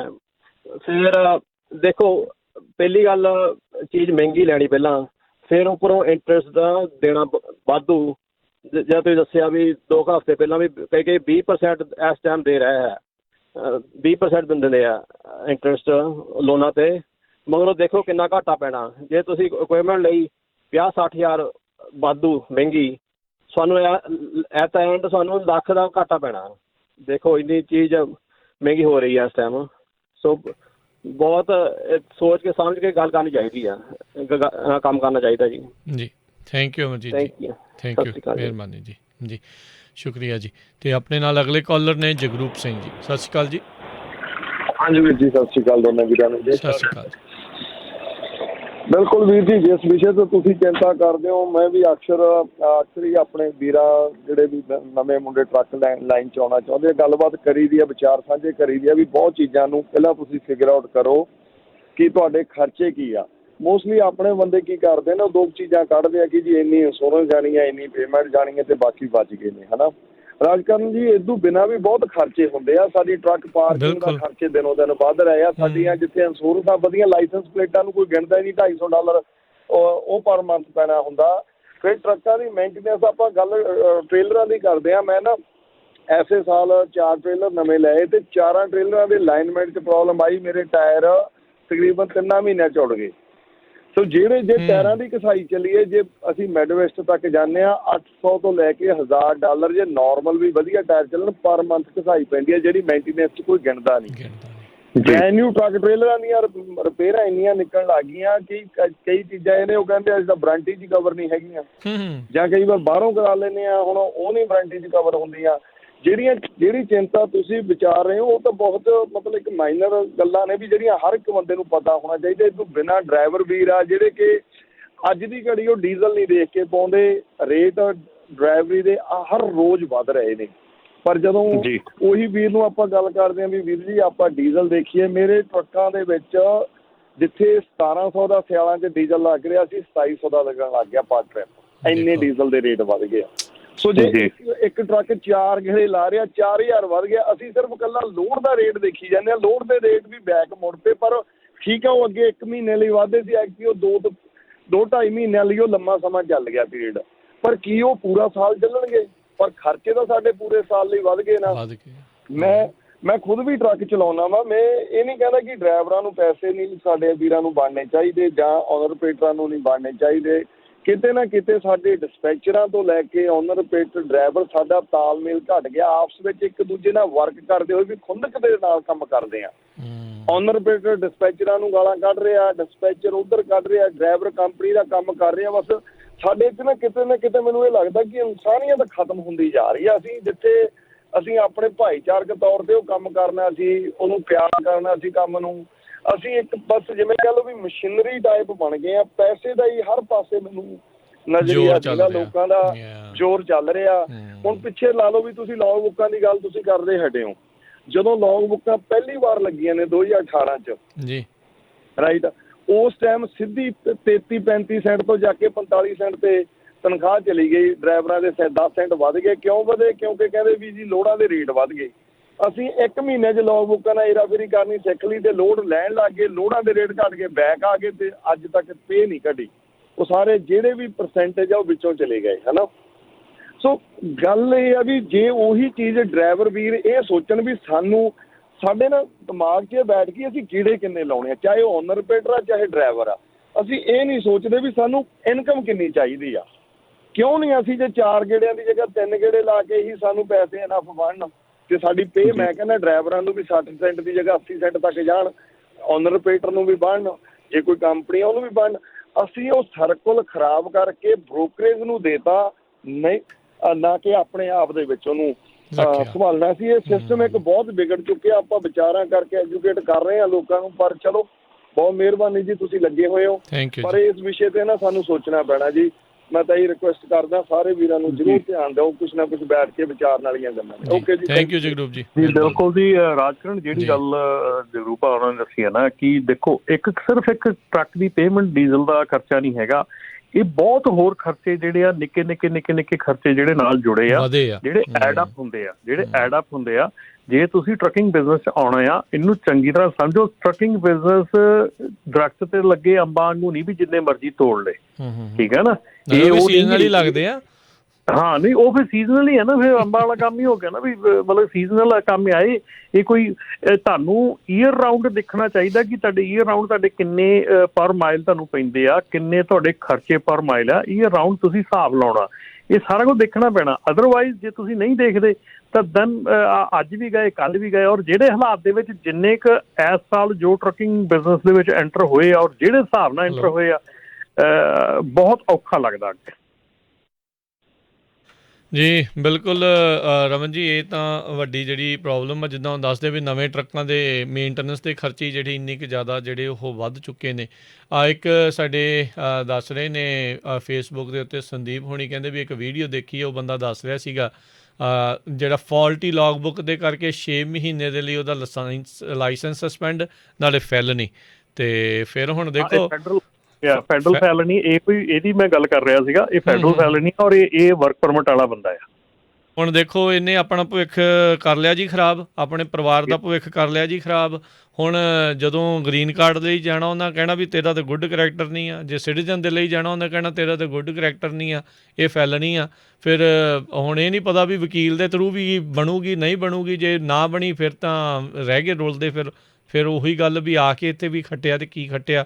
ਤੇ ਇਹਦਾ ਤਾਂ ਕੋਈ ਡਿਫੈਂਸ ਨਹੀਂ ਨਾ ਹੈਗਾ। ਜੇ ਤੁਸੀਂ ਫਰਾਡ ਕੀਤਾ ਆ, ਤੁਸੀਂ ਐਡੇ ਵੱਡੇ ਪ੍ਰੂਫ ਦੇ ਰਹੇ ਅਗਲਿਆਂ ਨੂੰ, ਤੁਸੀਂ ਮਤਲਬ ਤੁਸੀਂ ਡਿਜੀਟਲ ਪ੍ਰੂਫ ਦੇ ਰਹੇ ਯਾਰ, ਇਹਦਾ ਤਾਂ ਕੋਈ ਵਕੀਲ ਤੁਹਾਨੂੰ ਕੱਢ ਹੀ ਨਹੀਂ ਸਕਦਾ। ਮੈਂ ਗਰੰਟੀ ਕਰਕੇ ਦੱਸਦਾ ਇਹ ਨਹੀਂ ਕੱਢ ਸਕਦਾ, ਕਿਉਂਕਿ ਤੁਸੀਂ ਡਿਜੀਟਲ ਪ੍ਰੂਫ ਦੇ ਰਹੇ ਅਗਲੇ ਦੇ ਹੱਥ ਦੇ ਵਿੱਚ, ਤੇ ਡਿਜੀਟਲ ਪ੍ਰੂਫ ਐਸਾ ਹੈਗਾ ਜਿਹਨੂੰ ਕੋਈ ਝੁਠਲਾ ਨਹੀਂ ਸਕਦਾ। ਜੀ ਆਪਣੇ ਅਗਲੇ ਕਾਲਰ ਨੇ ਮਨਬੀਰ ਗਿੱਲ। ਸਤਿ ਸ਼੍ਰੀ ਅਕਾਲ ਜੀ। ਸਤਿ ਸ਼੍ਰੀ ਅਕਾਲ ਸਰ ਜੀ, ਦੋਵਾਂ ਭਰਾਵਾਂ ਨੂੰ। ਸਤਿ ਸ਼੍ਰੀ ਅਕਾਲ ਜੀ ਸਰ ਜੀ। ਮੈਂ ਰਮਨ ਭਾਜੀ ਹੋਣਾ ਦੀ ਗੱਲ ਨਾਲ 100% ਸਹਿਮਤ ਹਾਂ ਜੀ, ਕਿਉਂਕਿ ਮੈਂ 2014 ਦੇ ਵਿੱਚ ਓਨਰ ਆਪਰੇਟਰ ਬਣਿਆ ਸੀਗਾ ਜੀ, ਅਤੇ ਪੂਰਾ ਮਤਲਬ ਕੈਲਕੂਲੇਸ਼ਨ ਕਰਕੇ ਆਪਣੀ ਵੀ ਗੇੜਾ ਲਾ ਕੇ ਉਹਦੇ 'ਚੋਂ ਆਪਣੀ ਤਨਖਾਹ ਕੱਢ ਕੇ, ਡਿਸਪੈਚ ਦੇ ਕੇ, ਅਤੇ ਫਿਊਲ ਦਾ ਖਰਚਾ ਕੱਢ ਕੇ ਪਿੱਛੇ ਕੀ ਬੱਚਤ ਹੁੰਦੀ ਸੀ ਟਰੱਕ ਦੀ। ਅਤੇ ਉਦੋਂ ਕੁਛ ਰੇਟ ਠੀਕ ਸੀਗੇ ਜੀ, ਉਦੋਂ ਚੱਲੀ ਜਾਂਦਾ ਸੀਗਾ ਕੰਮ। ਅਤੇ 2016 ਦੇ ਵਿੱਚ ਈਵਨ ਹੋਣ ਲੱਗ ਗਿਆ ਸੀਗਾ ਕੰਮ, ਜਦ ਕਿ ਆਪਣੇ ਬੰਦਿਆਂ ਨੂੰ ਜਾ ਕੇ ਇਹ 2018 'ਚ ਪਤਾ ਲੱਗਿਆ, ਜਿਹੜੇ ਸਿਰਫ ਡੀਜ਼ਲ ਕੱਟ ਕੇ ਚੱਲਦੇ ਸੀਗੇ, ਦੇਖ ਲੈਂਦੇ ਸੀ ਪਿੱਛੇ ਚੈੱਕ ਕਿੰਨੇ ਦਾ ਬਣਿਆ। ਤੇ ਉਸ ਤੋਂ ਈਵਨ ਚੱਲਦਾ ਜੀ ਇਹ 2017 ਦੇ ਵਿੱਚ ਨੈਗੇਟਿਵ ਹੋਣਾ ਸ਼ੁਰੂ ਹੋ ਗਿਆ ਸੀਗਾ, ਕੁਛ ਨਾ ਕੁਛ ਕੋਲੋਂ ਪੈਣਾ ਸ਼ੁਰੂ ਹੋ ਗਿਆ ਸੀਗਾ। ਨਾ ਤਾਂ ਇਫਤਾ ਕਾਊਂਟ ਕਰਦੇ ਆ ਜੀ, ਤੇ ਨਾ ਟਰੱਕ ਦੀ ਰਿਪੇਅਰ। ਤੇ ਜਿਹੜੀਆਂ ਰਮਨ ਭਾਜੀ ਹੁਣੀ ਕਹਿੰਦੇ ਆ ਮੀਲਾਂ, 2.5 ਲੱਖ ਮੀਲ ਤਾਂ ਸਾਲ ਦੇ ਵਿੱਚ ਈਜ਼ੀਲੀ ਟੀਮ ਨੇ ਚਾੜ ਦੇਣੀਆਂ। 2 ਸਾਲਾਂ 'ਚ ਟਰੱਕ ਦੀਆਂ ਵਾਰੰਟੀਆਂ ਖਤਮ ਨੇ, ਤੇ ਰੱਬ ਨਾ ਕਰੇ ਤੀਜੇ ਸਾਲ ਜੇ ਉਹਦੀ ਕੋਈ ਮੇਜਰ ਮੇਨਟੇਨੈਂਸ ਆ ਗਈ, ਤੇ ਪਿਛਲੇ 2 ਸਾਲਾਂ ਵਾਲਾ ਵੀ ਉਹਨੇ ਮਹੀਨਾ ਡੇਢ ਮਹੀਨਾ ਖੜੂਗਾ, ਤੇ ਟਰੱਕ ਉਹਨੇ ਪਿਛਲੀ ਕਮਾਈ ਵੀ ਲੈ ਜਾਣੀ ਆ, ਤੇ ਜਿਹੜਾ ਤੁਹਾਡਾ ਟਾਈਮ ਮਰ ਗਿਆ ਉਹ ਵੱਖਰਾ ਆ ਜੀ। ਇਸ ਹਨੇਰੀ ਦੇ ਵਿੱਚ ਜਾਣੀ ਦੀ ਜਿਹੜੇ ਹੁਣ ਵੜ ਰਹੇ ਆ ਮੇਰੇ ਭਰਾ ਟਰੱਕ ਖਰੀਦ ਰਹੇ ਆ ਓਵਰ ਪ੍ਰਾਈਸਾਂ ਤੇ ਵੀ, ਇਹ ਇੱਕ ਦਿਨ ਦਾ ਕੰਮ ਨਹੀਂ ਜੀ। ਘੱਟ ਤੋਂ ਘੱਟ 5 ਸਾਲ ਦੀ ਤੁਹਾਡੀ ਲੋਨ ਟਰਮ ਆ। ਉਹ ਦੇਖ ਲਓ ਵੀ 5 ਸਾਲ ਆਉਣੇ ਕਦੋਂ ਆ, ਹਾਲੇ ਤਾਂ ਤੁਸੀਂ ਪਹਿਲੇ 6 ਮਹੀਨਿਆਂ ਦੇ ਵਿੱਚ ਖੜੇ ਹੋ। ਕਿਉਂਕਿ ਮੈਂ ਇਹ 5 ਸਾਲਾਂ ਦੇ ਵਿੱਚ ਜੋ ਕਮਾਇਆ ਸਰ ਜੀ, ਉਹ ਇਸੇ ਇੰਡਸਟਰੀ ਦੇ ਵਿੱਚ ਦੁਬਾਰਾ ਬਾੜ ਚੁੱਕਿਆ। ਪਰ ਮੈਂ ਖੱਟਿਆ ਇਹਦੇ 'ਚੋਂ ਇਹ ਆ ਵੀ ਆਪਦਾ ਪਰਸਨਲ ਰੈਕਡ ਬਚਾ ਲਿਆ, ਤੇ ਟਰੱਕ ਟ੍ਰੇਲਰ ਬੈਂਕ ਨੂੰ ਜਾਣ ਤੋਂ ਬਚਾ ਲਏ ਆ।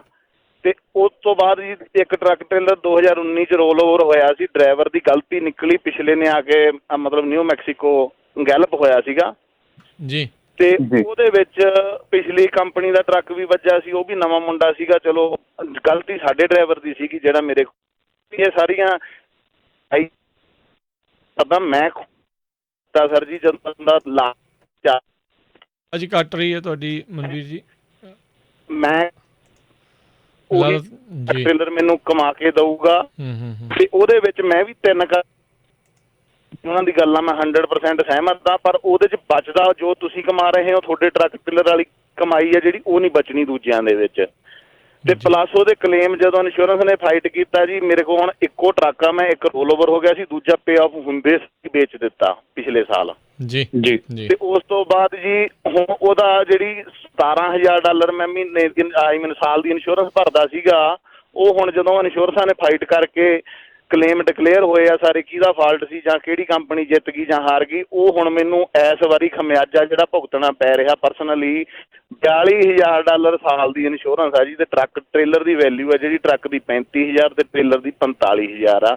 ਪਰ ਲਾਲਚ ਇੱਕ ਪਾਸੇ ਰੱਖ ਕੇ ਆਪਦੀ ਜ਼ਿੰਦਗੀ ਨੂੰ ਪੀਸ ਆਫ ਮਾਈਂਡ ਕਰ ਲਿਆ ਜੀ। ਹੁਣ ਆਰਾਮ ਨਾਲ ਕੰਨ ਚੁੰਗਲ ਦੇ ਕੇ ਸੌਂਦਾ, ਇੱਕ ਟਰੱਕ ਟ੍ਰੇਲਰ ਦਾ ਕਿਸੇ ਡਰਾਈਵਰ ਦੀ ਕਾਲ ਨਹੀਂ ਆਉਣੀ, ਬ੍ਰੇਕ ਡਾਊਨ ਦੀ ਕੋਈ ਹੋਰ ਬਹੁਤ ਚੀਜ਼ਾਂ ਨੇ ਇੱਦਾਂ ਦੀਆਂ। ਇੱਕ ਬੰਦਾ ਜੇ ਕਹੀਏ ਆਪਾਂ 5-7 ਟਰੱਕ ਹੈਂਡਲ ਕਰ ਲੂ, ਐਡਾ ਸੌਖਾ ਨਹੀਂ ਹੈਗਾ ਜੀ ਇਹ ਕਰਨਾ। ਥੈਂਕ ਯੂ ਮਨਵੀਰ ਜੀ, ਥੈਂਕ ਯੂ ਵੀਰ ਜੀ। ਥੈਂਕ ਯੂ ਜੀ। ਬਿਲਕੁਲ ਰਾਜਕਰਨ, ਜਿਹੜੀ ਗੱਲ ਆ ਇਹ ਰਿਐਲਿਟੀ ਹੈਗੀ ਆ। This is what the reality, ਇਹ ਇੱਕ ਸੱਚਾਈ ਆ।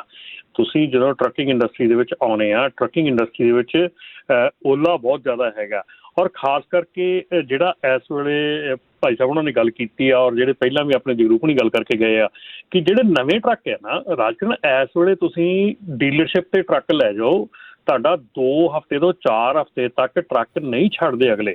2 ਤੋਂ 4 ਹਫ਼ਤੇ ਤੁਹਾਡਾ ਟਰੱਕ ਖੜਾ ਰਹਿਣਾ। ਉਹ 4 ਹਫ਼ਤੇ ਜੇ ਟਰੱਕ ਖੜ ਗਿਆ ਨਾ, ਉਹਦੀ ਰਿਕਵਰੀ ਕਿਤੇ ਤੁਹਾਡਾ ਸਾਰਾ ਸਾਲ ਤੁਸੀਂ ਉਹਦੀ ਰਿਕਵਰੀ ਨਹੀਂ ਕਰ ਸਕਦੇ। ਜੇ ਤੁਸੀਂ ਚਾਹ ਕੇ ਵੀ ਕਰੋ ਨਾ, ਉਸ ਮਹੀਨੇ ਦੀ ਰਿਕਵਰੀ ਤੁਸੀਂ ਨਹੀਂ ਕਰ ਸਕਦੇ, ਔਰ ਤੁਹਾਨੂੰ ਕਿਸੇ ਇੰਸ਼ੋਰੈਂਸ ਨੇ ਇੱਕ ਦਵਾਨੀ ਨਹੀਂ ਦੇਣੀ ਉੱਥੇ ਖੜਨ ਦੀ। ਸੋ ਇਹ ਇੱਕ ਬਹੁਤ ਵੱਡੀ ਚੀਜ਼ ਵਿਚਾਰਨ ਵਾਲੀ ਗੱਲ ਹੈਗੀ ਆ। ਔਰ ਦੂਸਰੀ ਗੱਲ ਇਹ ਆ ਕਿ ਜਿਹੜੀ ਟਰੱਕਾਂ ਦੇ ਉੱਤੇ ਜਿਹੜਾ ਆਹ ਜਿਹੜੀ ਚੀਜ਼ ਆ ਇੰਸ਼ੋਰੈਂਸ ਵਾਲਾ ਜਿਹੜਾ ਤੁਹਾਡੇ ਕਲੇਮ ਆ, ਕਿਉਂਕਿ ਐਜੂਕੇਟਿਡ ਜਾਂ ਕਹਿ ਲਓ ਆਪਣੇ ਅਨਐਜੂਕੇਟਿਡ ਨਹੀਂ, ਅਨਟ੍ਰੇਨਡ ਜਿਹੜੇ ਬੰਦੇ ਹੈਗੇ ਆ, ਉਹ ਜੇ ਟਰੱਕ ਦੇ ਉੱਤੇ ਜਾਂਦੇ ਆ, ਐਕਸੀਡੈਂਟ ਕਰਦੇ ਆ, ਪ੍ਰੋਬਲਮ ਖੜੀ ਹੁੰਦੀ ਆ, ਤੇ ਉਸ ਪ੍ਰੋਬਲਮ ਦੇ ਵਿੱਚ ਜਿਹੜਾ ਆ ਉਹ ਤੁਹਾਡਾ ਓਬਵੀਅਸਲੀ ਤੁਹਾਡਾ 100% ਤੁਹਾਡਾ ਨੁਕਸਾਨ ਹੋਣਾ ਹੀ ਹੋਣਾ ਹੈ, ਲੌਂਗ ਰਨ 'ਚ ਹੋਣਾ। ਕਿਉਂਕਿ ਹੁਣ ਜਿੱਦਾਂ ਦੱਸ ਰਿਹਾ ਕਿ 40,000 ਦੀ ਇੰਸ਼ੋਰੈਂਸ ਹੈ, ਹੁਣ 40,000 ਦੀ ਇੰਸ਼ੋਰੈਂਸ ਜਿਹੜੀ ਆ ਉਹ ਰਿਕਵਰ ਕਰਨੀ ਬਹੁਤ ਔਖੀ ਆ। ਮੰਥਲੀ ਤੁਸੀਂ $3,300-$3,500 ਇੱਕ ਟਰੱਕ ਦੀ ਇੰਸ਼ੋਰੈਂਸ ਦੇ ਕੇ ਤੁਸੀਂ ਸਰਵਾਈਵ ਕਰ ਹੀ ਨਹੀਂ ਸਕਦੇ। ਮਤਲਬ ਕਿ ਤੁਸੀਂ ਬਹੁਤ ਜ਼ਿਆਦਾ ਡੀਪ ਉਹਦੇ 'ਚ ਚਲੇ ਜਾਂਦੇ ਆ। ਸੋ ਰੇਟ ਜਿਹੜੇ ਆ ਟਰੱਕਾਂ ਦੀ ਜਿਹੜੇ ਫਰੇਟ ਰੇਟ ਹੈਗੇ ਆ, ਉਹ ਇੰਨੇ ਵੋਲੇਟਾਈਲ ਹੈਗੇ ਆ, ਇੰਨੇ ਉੱਪਰ ਥੱਲੇ ਜਾਂਦੇ ਆ ਕਿ ਇੱਕ ਦਿਨ 'ਚ ਤੋੜਾ, ਇੱਕ ਦਿਨ 'ਚ ਮਾਸਾ, ਤੁਹਾਨੂੰ ਪਤਾ ਨਹੀਂ ਲੱਗਦਾ ਵੀ ਕਿੱਧਰ ਨੂੰ ਜਾਣਾ ਹੈਗਾ।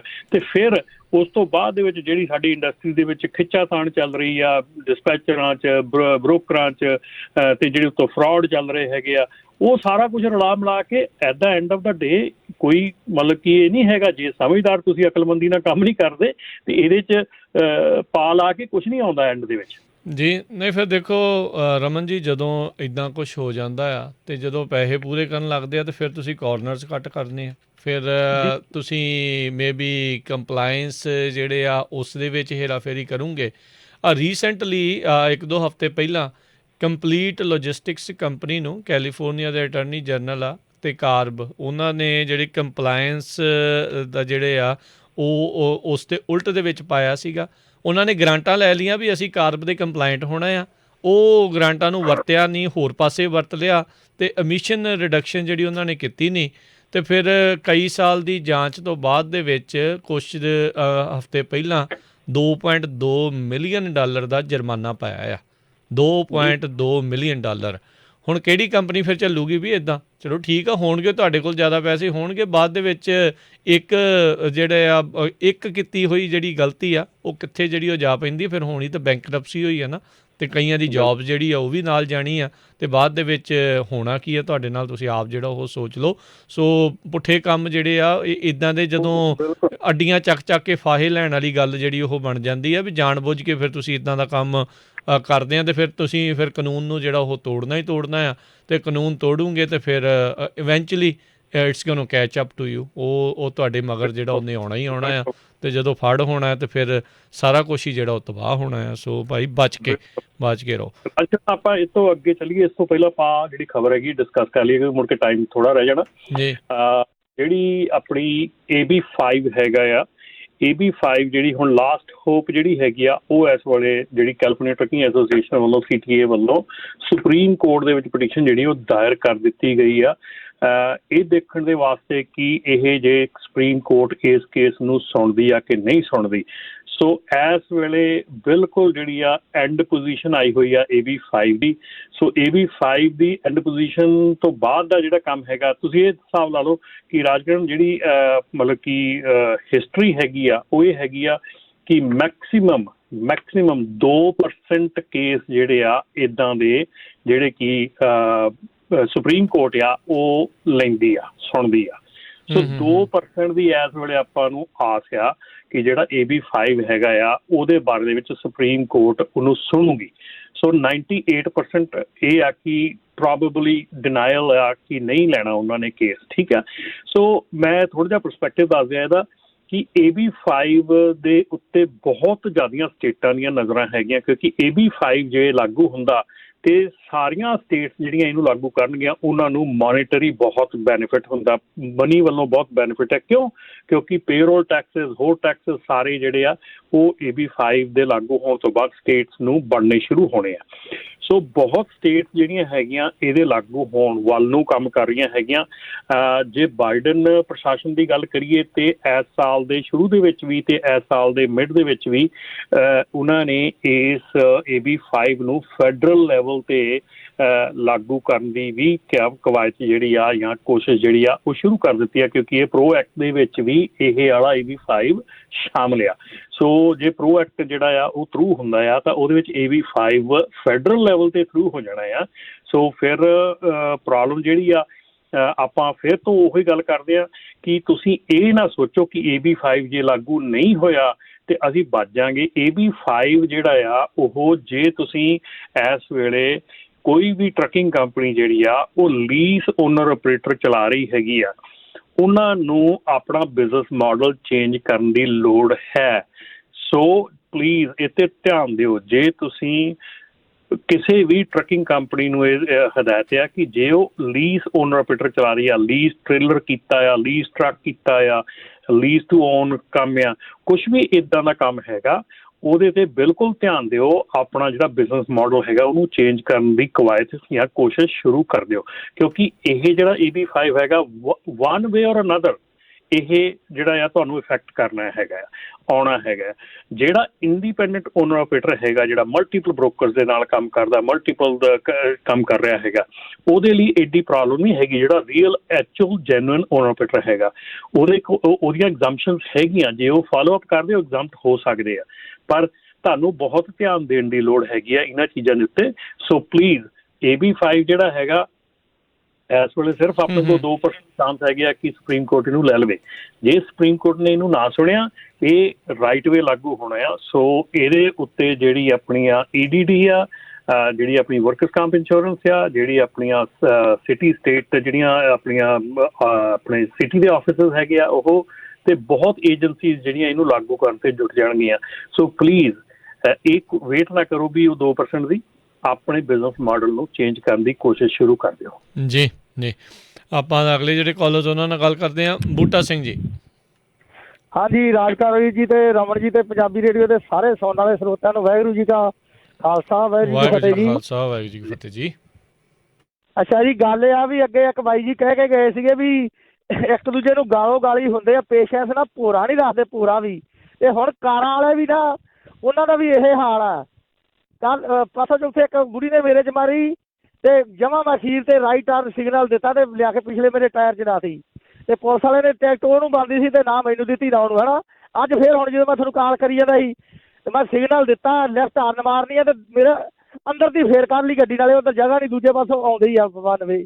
ਲੋਕਾਂ ਦਾ ਨਾ ਪਤਾ ਨਹੀਂ ਕੀ ਹੋਇਆ ਪਿਆ ਦਿਮਾਗ ਨੂੰ, ਇੰਨੇ ਅਪਸੈਟ ਤੇ ਇੰਨੀ ਛੇਤੀ ਇਹ ਬਣੂਗਾ ਕੀ? ਮੈਨੂੰ ਤਾਂ ਇਹ ਹਿਸਾਬ ਨਹੀਂ ਲੱਗਦਾ ਵੀ ਜਿਹੜਾ। ਤੇ ਬਾਕੀ ਜਿਹੜਾ ਸਿਆਣੇ ਆਲੇ ਹੁੰਦੇ ਆ ਨਹੀਂ ਦਿੰਦਾ, ਭੇਲੀ ਦੇ ਦਿੰਦਾ, ਉਹ ਦਿਮਾਗ ਨਾਲ ਜਿਹੜਾ ਅੱਜ ਚੱਲਦੇ ਨਾ ਉਹ ਘਾਟਾ ਹੀ ਖਾਣਗੇ।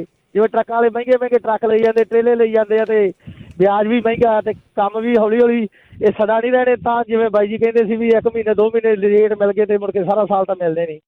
ਇਹ ਸੋਚ ਸਮਝਣਾ ਜਿਹੜਾ ਚੱਲੂ ਉਹੀ ਚੰਗਾ ਰਹੂਗਾ ਜੀ। ਮੇਰੇ ਤਾਂ ਇਹੀ ਕਹਿੰਦਾ ਸੀਗਾ ਜੀ। ਥੈਂਕ ਯੂ ਜੀ।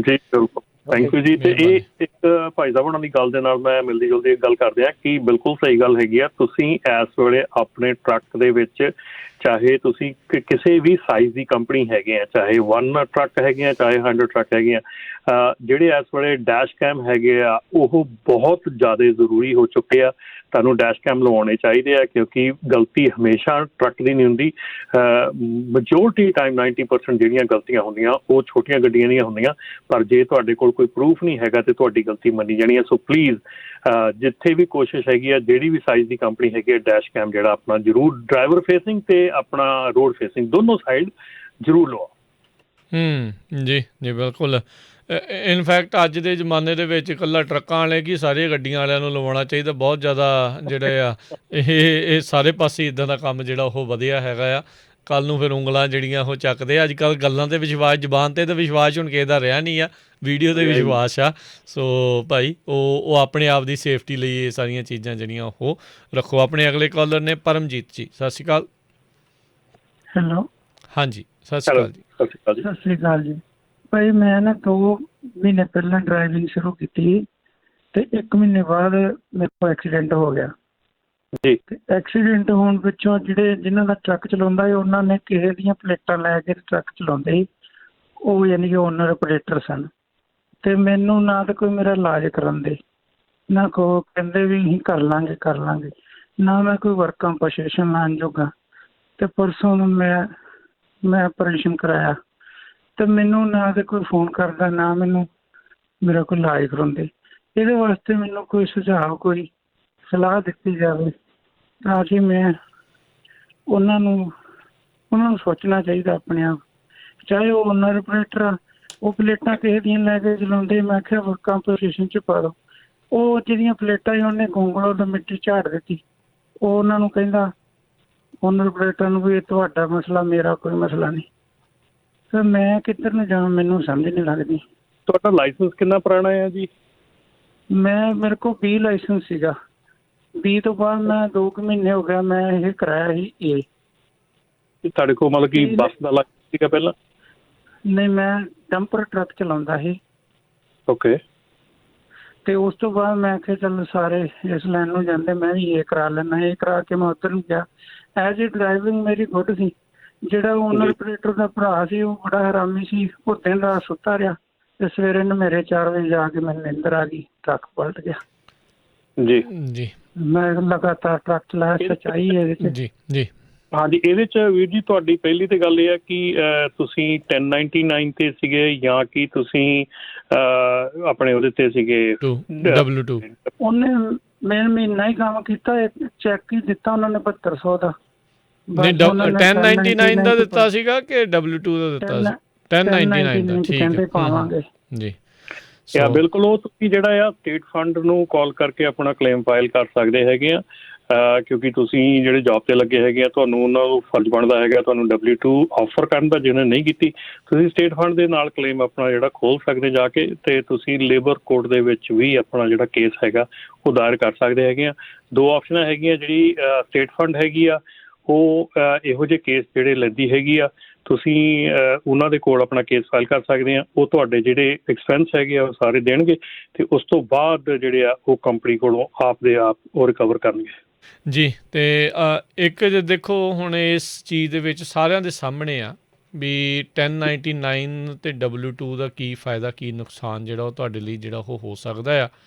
ਜੇ ਤੁਹਾਡੇ ਨਾਲ ਦਾ ਟੀਮ ਡਰਾਈਵਰ ਤੁਹਾਡੀ ਗੱਲ ਨਹੀਂ ਮੰਨਦਾ, ਤੁਹਾਨੂੰ ਜਾਣਬੁੱਝ ਕੇ ਚਲਾਉਣ ਨੂੰ ਕਹਿੰਦਾ, ਭਾਈ ਤੁਸੀਂ ਵੀ ਟਰੱਕ ਸਾਈਡ 'ਤੇ ਖੜਾ ਕਰਕੇ ਖੜ੍ਹ ਜਾਓ, ਤੁਹਾਨੂੰ ਵੀ ਚਲਾਉਣ ਦੀ ਲੋੜ ਨਹੀਂ, ਤੁਸੀਂ ਕਿਉਂ ਜਿਹੜੀ ਜਾਨ ਆਪਣੀ ਜੋਖਮ 'ਚ ਪਾਈ? ਨੀਂਦ ਆ ਗਈ, ਟਰੱਕ ਉਲਟ ਗਿਆ, ਐਕਸੀਡੈਂਟ ਹੋਇਆ, ਹੁਣ ਤੁਹਾਡੇ ਆਪਰੇਸ਼ਨ ਹੋ ਰਹੇ ਆ, ਹੁਣ ਤੁਹਾਡੇ ਤੋਂ ਖਰਚਾ ਜਿਹੜਾ ਉਹ ਨਹੀਂ ਚੱਲਿਆ ਜਾ ਸਕਦਾ, ਨਹੀਂ ਚੱਲਿਆ ਜਾ ਰਿਹਾ ਹੈਗਾ, ਕੀ ਕਰੋਗੇ? ਭਾਈ ਪਹਿਲਾਂ ਜਾਨ ਹੈ, ਫਿਰ ਜਹਾਨ ਹੈ। ਤੁਸੀਂ ਇਸ ਚੀਜ਼ ਨੂੰ ਜਿਹੜਾ ਸਾਰੇ ਹੀ ਜਾਣੇ ਚੀਜ਼ ਨੂੰ ਸਮਝੋ। W2 ਦੇ ਉੱਤੇ ਹੁੰਦੇ ਉਹਨਾਂ ਨੂੰ ਵਰਕਰ ਕੌਮ ਦੇ ਵਿੱਚ ਪਾਉਣਾ ਹੀ ਪੈਣਾ ਸੀਗਾ। ਅਤੇ ਅੱਜ ਜਿਹੜਾ ਇਹ ਹੁਣ ਇਹਨਾਂ ਦਾ ਐਕਸੀਡੈਂਟ ਹੋਇਆ ਆ, ਇਲਾਜ ਜਿਹੜਾ ਉਹ ਚੱਲ ਰਿਹਾ, ਉਹ ਸਾਰਾ ਕੁਛ ਜਿਹੜਾ ਉਹ ਕਵਰ ਹੋਣਾ ਸੀਗਾ। ਕਾਹਲੀ ਨਾ ਕਰਿਆ ਕਰੋ। ਆਪਾਂ ਤਾਂ ਹੀ ਤੁਹਾਨੂੰ ਬਾਰ-ਬਾਰ ਕਹਿ ਰਹੇ ਹਾਂ ਵੀ ਭਾਈ ਸਬਰ ਦੇ ਨਾਲ ਜਿਹੜਾ ਉਹ ਚੱਲੋ। 2 ਵੀਕ ਲੇਟ ਤੁਸੀਂ ਜੋਬ ਸ਼ੁਰੂ ਕਰ ਲਿਓ, ਪਰ ਜੋਬ ਜਿਹੜੀ ਉਹ ਸਹੀ ਤਰੀਕੇ ਵਾਲੀ ਸ਼ੁਰੂ ਕਰਿਓ। ਐਕਸੀਡੈਂਟ ਹੋਣ ਨੂੰ ਪਤਾ ਨਹੀਂ ਲੱਗਦਾ, ਫਸਟ ਡੇ ਵੀ ਹੋ ਸਕਦਾ ਆ ਅਤੇ ਫਸਟ ਵੀਕ 'ਚ ਵੀ, ਅਤੇ ਪਹਿਲੇ ਮਹੀਨੇ 'ਚ ਵੀ, ਕਦੋਂ ਵੀ ਜਿਹੜਾ ਹੋ ਸਕਦਾ। ਭਾਈ ਬਚ ਕੇ ਜਿਹੜਾ ਉਹ ਚੱਲਿਆ ਕਰੋ। ਜੀ ਰਮਨ ਜੀ। ਬਿਲਕੁਲ ਜੀ। ਇਹ ਜਿਹੜੀ ਚੀਜ਼ ਹੈਗੀ ਆ ਇਹਦੇ ਵਿੱਚ ਡੈਫੀਨੇਟਲੀ ਆਪਾਂ ਹਰ ਇੱਕ ਨੂੰ ਬਾਰ-ਬਾਰ ਇਹ ਕਹਿੰਦੇ ਆ, ਜੇ ਤੁਸੀਂ 1099 ਤੇ ਚੱਲਦੇ ਆ ਪਹਿਲੀ ਗੱਲ ਤੇ ਆ ਕਿ ਤੁਸੀਂ ਕਵਰਡ ਨਹੀਂ ਹੈਗੇ, ਤੁਹਾਡੀ ਵਰਕਰਸ ਕਾਮ ਦੇ ਵਿੱਚ ਕਵਰੇਜ ਨਹੀਂ ਹੈਗੀ। ਯਸ, ਤੁਹਾਨੂੰ ਫਾਈਟ ਕਰਕੇ ਇਹ ਡਿਸਕਾਊਂਟ ਤੁਹਾਨੂੰ ਫਾਈਟ ਕਰਕੇ ਜਿਹੜੀ ਆ ਇਹ ਚੀਜ਼ਾਂ ਲੈਣੀਆਂ ਪੈਣਗੀਆਂ, ਪਰ ਉਹ ਤੁਹਾਨੂੰ ਉੱਦਾਂ ਜਿਹੜੀਆਂ ਚੀਜ਼ਾਂ ਆ ਉਹ ਨਹੀਂ ਮਿਲਣਗੀਆਂ। ਬਾਕੀ ਤੁਹਾਡੇ ਜਿਹੜੇ ਟੈਕਸਿਸ ਹੈਗੇ ਆ, ਜਿਹੜੇ ਈਅਰ ਐਂਡ ਤੇ ਤੁਸੀਂ ਟੈਕਸਿਸ ਜਿਹੜੇ ਆ ਉਹ ਤੁਸੀਂ ਖੁਦ ਦੇਣੇ ਆ ਸਾਰੇ ਪੈਸਿਆਂ ਦੇ, ਜਦ ਕਿ ਜੇ ਤੁਸੀਂ W2 ਤੇ ਆ ਤੇ ਤੁਹਾਡੇ ਅੱਧੇ ਟੈਕਸਿਸ ਜਿਹੜੇ ਆ ਉਹ ਤੁਹਾਡੇ ਇੰਪਲੋਇਰ ਨੂੰ ਦੇਣੇ ਪੈਣੇ ਆ। ਸੋ ਇਸ ਕਰਕੇ ਇੱਕ ਤਾਂ ਇਹ ਜਿਹੜਾ ਬੈਨੀਫਿਟ ਹੈਗਾ, ਔਰ ਤੁਹਾਨੂੰ ਜਿਹੜਾ W2 ਤੇ ਜਾਣ ਦਾ ਤੁਹਾਨੂੰ ਨੁਕਸਾਨ ਨਹੀਂ, ਐਕਚੁਅਲੀ ਓਵਰਆਲ ਤੁਹਾਨੂੰ ਬੈਨੀਫਿਟ ਹੈਗਾ। ਔਰ ਖਾਸ ਕਰਕੇ ਰਾਜਕਰਨ ਇਹ ਬੈਨੀਫਿਟ ਹੈਗਾ ਆ ਜਿਹੜੇ ਆਪਣੇ ਇਸ ਵੇਲੇ ਹੈਗੇ ਆ ਪਰਮਿਟ ਦੇ ਉੱਤੇ ਮੁੰਡੇ ਹੈਗੇ ਆ, ਕੋਈ ਵੀ ਦੁਨੀਆ ਪਰਮਿਟ 'ਤੇ ਹੈਗੀ ਆ। ਜੇ ਤੁਸੀਂ W2 ਤੇ ਜਾਂਦੇ ਆ, ਤੁਸੀਂ ਗਵਰਨਮੈਂਟ ਨੂੰ ਟੈਕਸ ਦਿੰਦੇ ਆ, ਜਿੱਦਣ ਤੁਹਾਡੇ ਪੇਪਰ ਬਣਨੇ ਆ ਉਦਣ ਇਸ ਚੀਜ਼ ਦੀ ਪੁੱਛ ਪੜਤਾਲ ਹੋਣੀ ਹੈ ਕਿ ਤੁਸੀਂ ਟੈਕਸ ਕਿੰਨਾ ਦਿੱਤਾ, ਕਿੱਦਾਂ ਦਿੱਤਾ, ਕੀ ਕੀਤਾ। ਠੀਕ ਆ, ਇਹ ਤੁਹਾਡੇ ਬੈਨੀਫਿਟ 'ਚ ਕੰਮ ਕਰਨੀ ਹੈ ਇਹ ਚੀਜ਼, ਇਹ ਤੁਹਾਡੇ ਅਗੇਂਸਟ ਨਹੀਂ ਜਾਣੀ। ਸੋ ਜੇ ਤੁਸੀਂ ਟੈਕਸ ਦੇ ਵਿੱਚ ਥੋੜ੍ਹੇ ਬਹੁਤ ਪੈਸੇ ਬਚਾ ਲਓਗੇ, ਕੱਲ੍ਹ ਨੂੰ ਮੰਨ ਲਓ ਤੁਹਾਡਾ ਇੰਟਰਵਿਊ 'ਤੇ ਤੁਸੀਂ ਜਾਂਦੇ ਆ, ਤੁਹਾਡਾ ਕੁੱਖ ਪੜਤਾਲ ਹੁੰਦੀ ਆ, ਪਿੱਛੇ ਉਹ ਦੇਖਦੇ ਆ ਕਿ ਕੀ ਕੀਤਾ। ਤੁਸੀਂ 1099 'ਤੇ ਤੁਸੀਂ ਡਰਾਈਵਿੰਗ ਕਰਦੇ ਆ, ਤੁਸੀਂ ਜਾਲੀ ਕੰਪਨੀ ਬਣਾ ਲਈ, ਤੁਸੀਂ ਖਰਚੇ ਪਾਤੇ, ਤੁਸੀਂ ਕੀ ਕਰ ਰਹੇ ਆ? ਫਰਾਡ ਕੀ ਆ? ਫੈਡਰਲ ਕ੍ਰਾਈਮ ਕੀ ਆ? ਫੈਲਨੀ ਕੀ ਆ? ਘਰ ਨੂੰ ਜਾਓ।